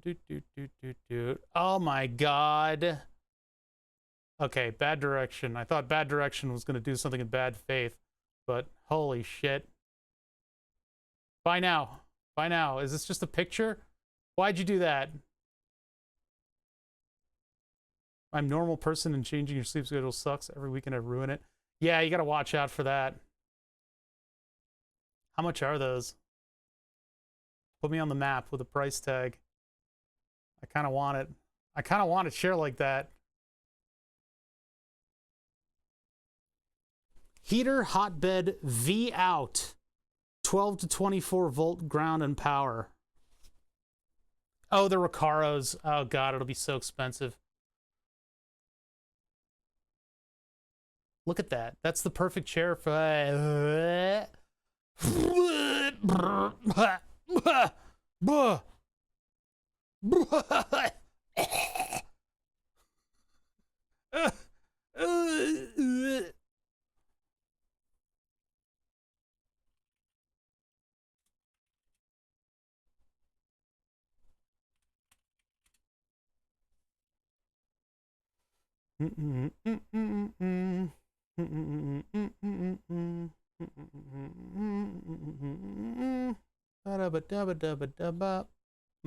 No, I don't like any of these.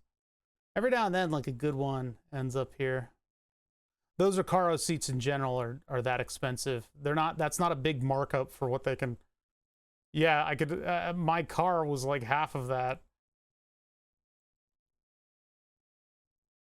Everybody just has the like fancy ones. I'm literally just like 944 chair. Oh my god. It's the ultimate gaming chair.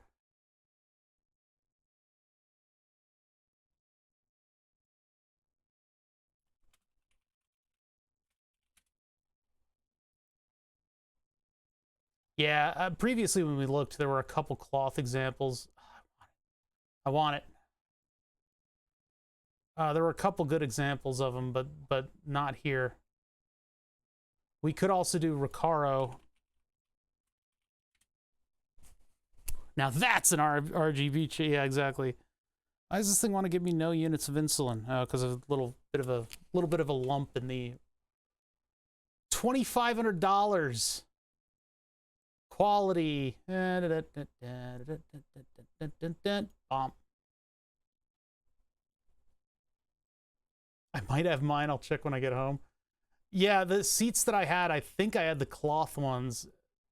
That would make a pretty cool, that would make a pretty neat seat. If you have to go with a racing, no. These are like the VW. VW people love the plaid on the seats. I would blend in with my chair if I got that. You wouldn't be able to even see me. There's all $2,000, and these I said used, but I don't see these have like piss on them. It's great. Yeah, not seeing it. Not seeing anything that really grips me. What was the other one? Was I gonna look up? E92. These have like really soft leather. 500. These are about the same price. The entire interior. Jesus Christ. If I'm recalling correctly, I sat in these in a car show in DC, and they were incredibly comfortable. Like, I have not experienced a leather seat like that. So if you really want to get into racing seats, get ones that have airbags in them already. You could get in cheaper than a designer Recaro seat, and it would be something a little bit more unique. And I think there are companies that sell the mount like here, car seat to office chair conversion kit. There we go. 10 steps. You probably need a welder to do it yourself.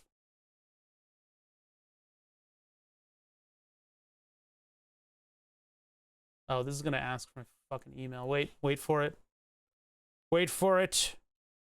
Don't you dox my email, you piece of shit. There it goes. Yep, predicted it.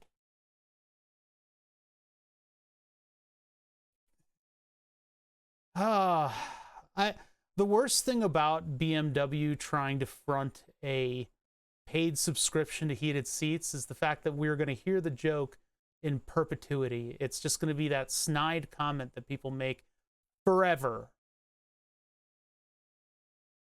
It's funny because you can buy the heated seats for $400 some odd and have it permanently unlocked. And I guess for some reason BMW decided to install heated seats into every single seat ever.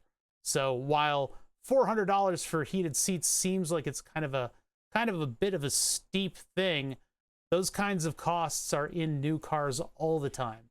And so what they've decided to do is all of the heats have the filament in it, and they're all plugged in because it's easier for them to do on the factory line.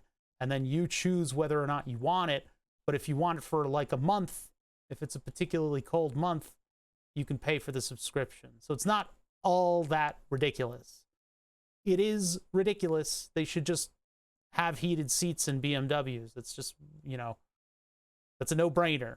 But apparently, yeah, that's what it is. There's a little bit more nuance to it, but we're going to be hearing that joke until the end of time. So there it is. None of this stuff looks viable. None of this stuff looks viable. I want, here, 944 seats. Images. Where's my checkered seats? Look at that, plaid. I don't think the 944 would make a particularly good office chair, to be honest. The seats are a little weird. There it is. These are the seats that I used to have. I want this as an office chair. When you look at it, your brain just like, what the fuck? I don't know who came up with this weird-ass checkerboard pattern, but the computer can't even render it. It's starting to go nuts. But yeah, that's the pattern that I used. This is what my 944 used to look like. Only I had left-hand drive. That's what I had for the interior. It was amazing. I'm continually kicking myself that I let that car go because the interior is a trip. The hell were they thinking? Yeah, what were the drugs? If only people knew about oscilloscope pricing. Yeah, it's a wild world out there for oscilloscopes, man. Those things, ugh.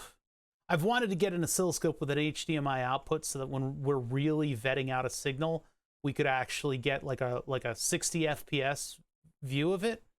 But it's hundreds of dollars out the gate in order to get it. Yeah, so the checkerboard Recaro, it's just not happening. That's just ridiculous. You do not need this to sit in an office chair. We're not pulling G's in an office chair. You want ergonomics. All right, so anyway, we're looking at all the stuff. We're not going to need the LCD on this. That's out of the question. We don't need a TFT or an LCD. We don't need any of that stuff. We don't need a hotbed. We don't need a heater bed.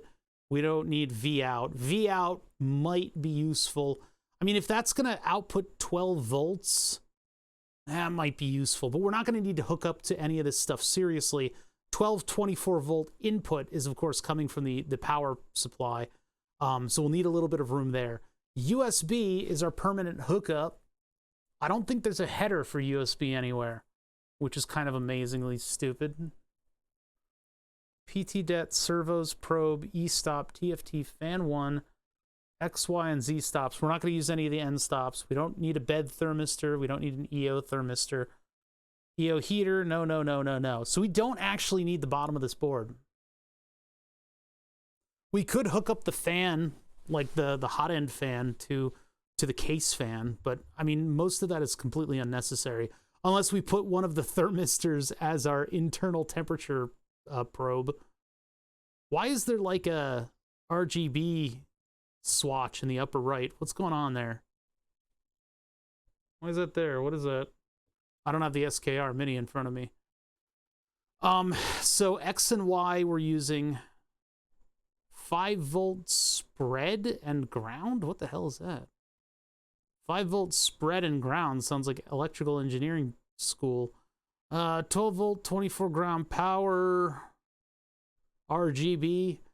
I mean, RGB we might do just for case lighting. SPM? Spum? Is that a spum header? How are we controlling the TTL to the laser? Where would that be? I mean, it could be, depending on what pins we can take over to do this in Clipper, it could possibly just be some of those end stop plugs could be the TTL going out. RGB, and then the other one is we want a motor driver pin. And what that'll do is that'll turn on those little spinning lights. Yeah, we're doing a little bit with burn the subs. I think I'm going to have to sit down with a piece of paper and a pencil and figure out what's going to what when we turn Clipper into a board controller. When we turn Clipper into an XY table controller, what are we doing? Above end stop, they've got silkscreen names. I don't know if that text might be too small for you guys, but PT det, I don't know what that is. Servos, and then probe and e-stop. Those are all like what you would hook the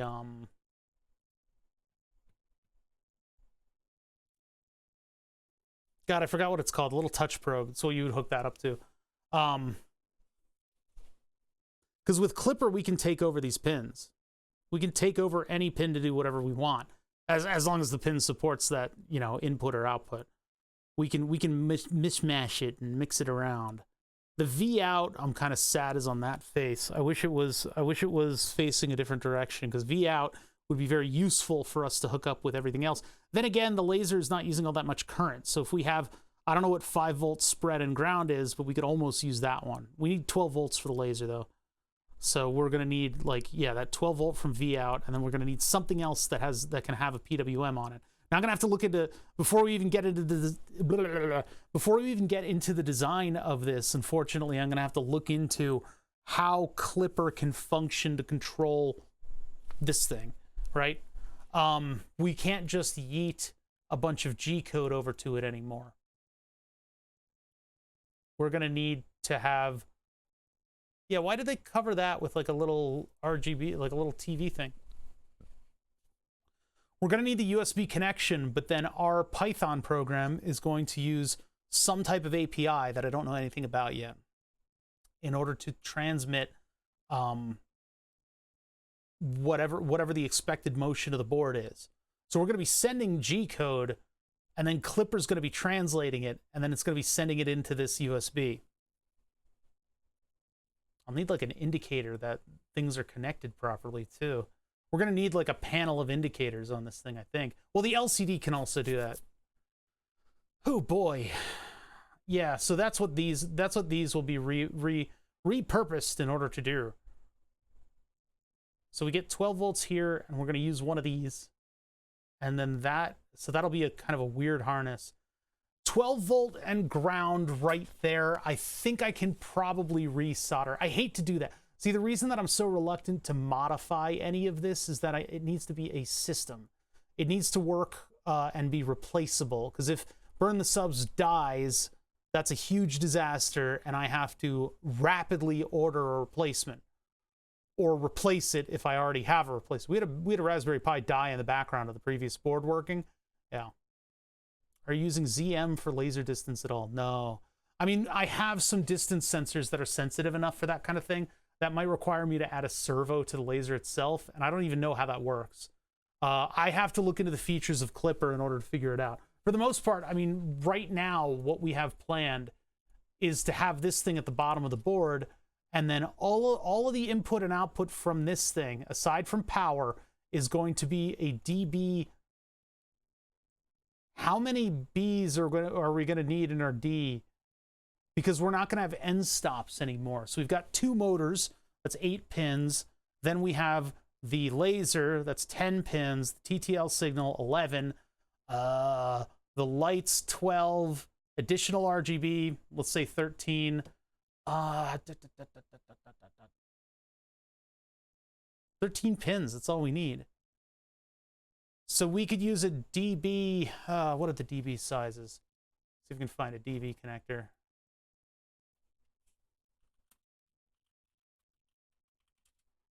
DB connectors can take up to 5 amps a pin, so we could do a DB15 connector on this thing, and that would give us enough outs and have extras. 25 is our next jump. I have 25s. I don't think I have 15s.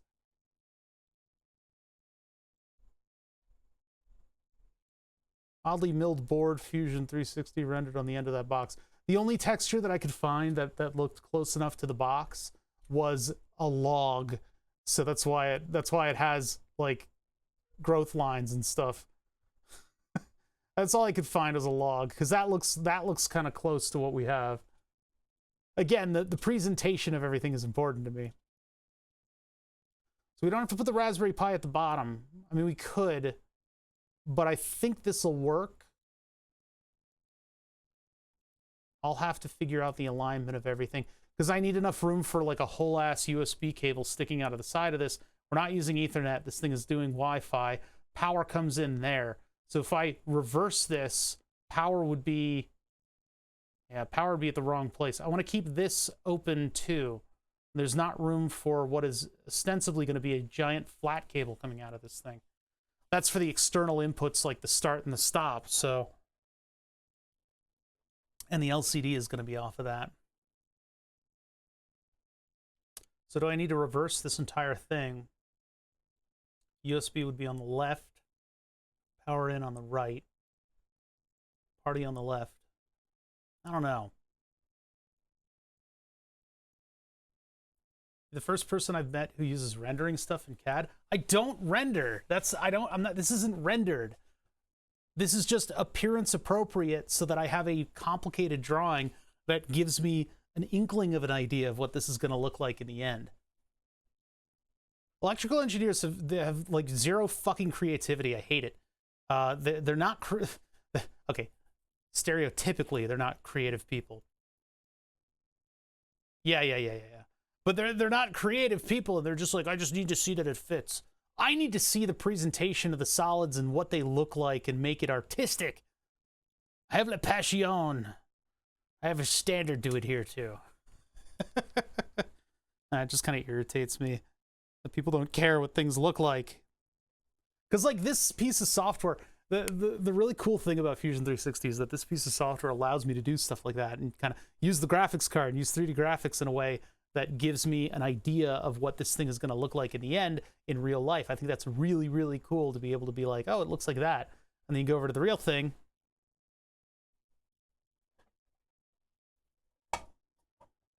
Oh, it looks like that, right? Only a little bit more dusty. I think that's super cool. I don't know why CAD programs don't stress that. Fusion's the only one that seems to get it. Of course, Fusion doesn't get enough stuff that it's also annoying.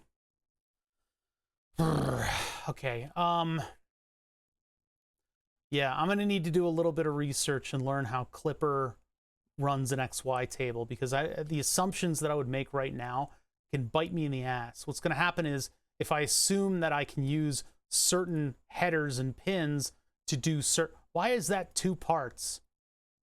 Yeah, listen, Big Tree Tech didn't... I don't know. Big Tree Tech did an okay job making this. There's a lot of cool stuff here. Some of the things are a little weird on this one. Some of the things are a little weird, but it's okay. All we care about is where the holes are. That's like relationships. I've just summed up right there. Really? I spent the last 5 hours stripping those nice features off a model to run a simulation from. You're using different software, but I was going to say, is there like a user language program that does that? Can you go into the file and delete all the stuff that defines that? That sounds like something you should be able to automate. Like save it as a format that doesn't include that stuff. I don't know the specifics of the problem, so obviously I'm just, taking pot shots here.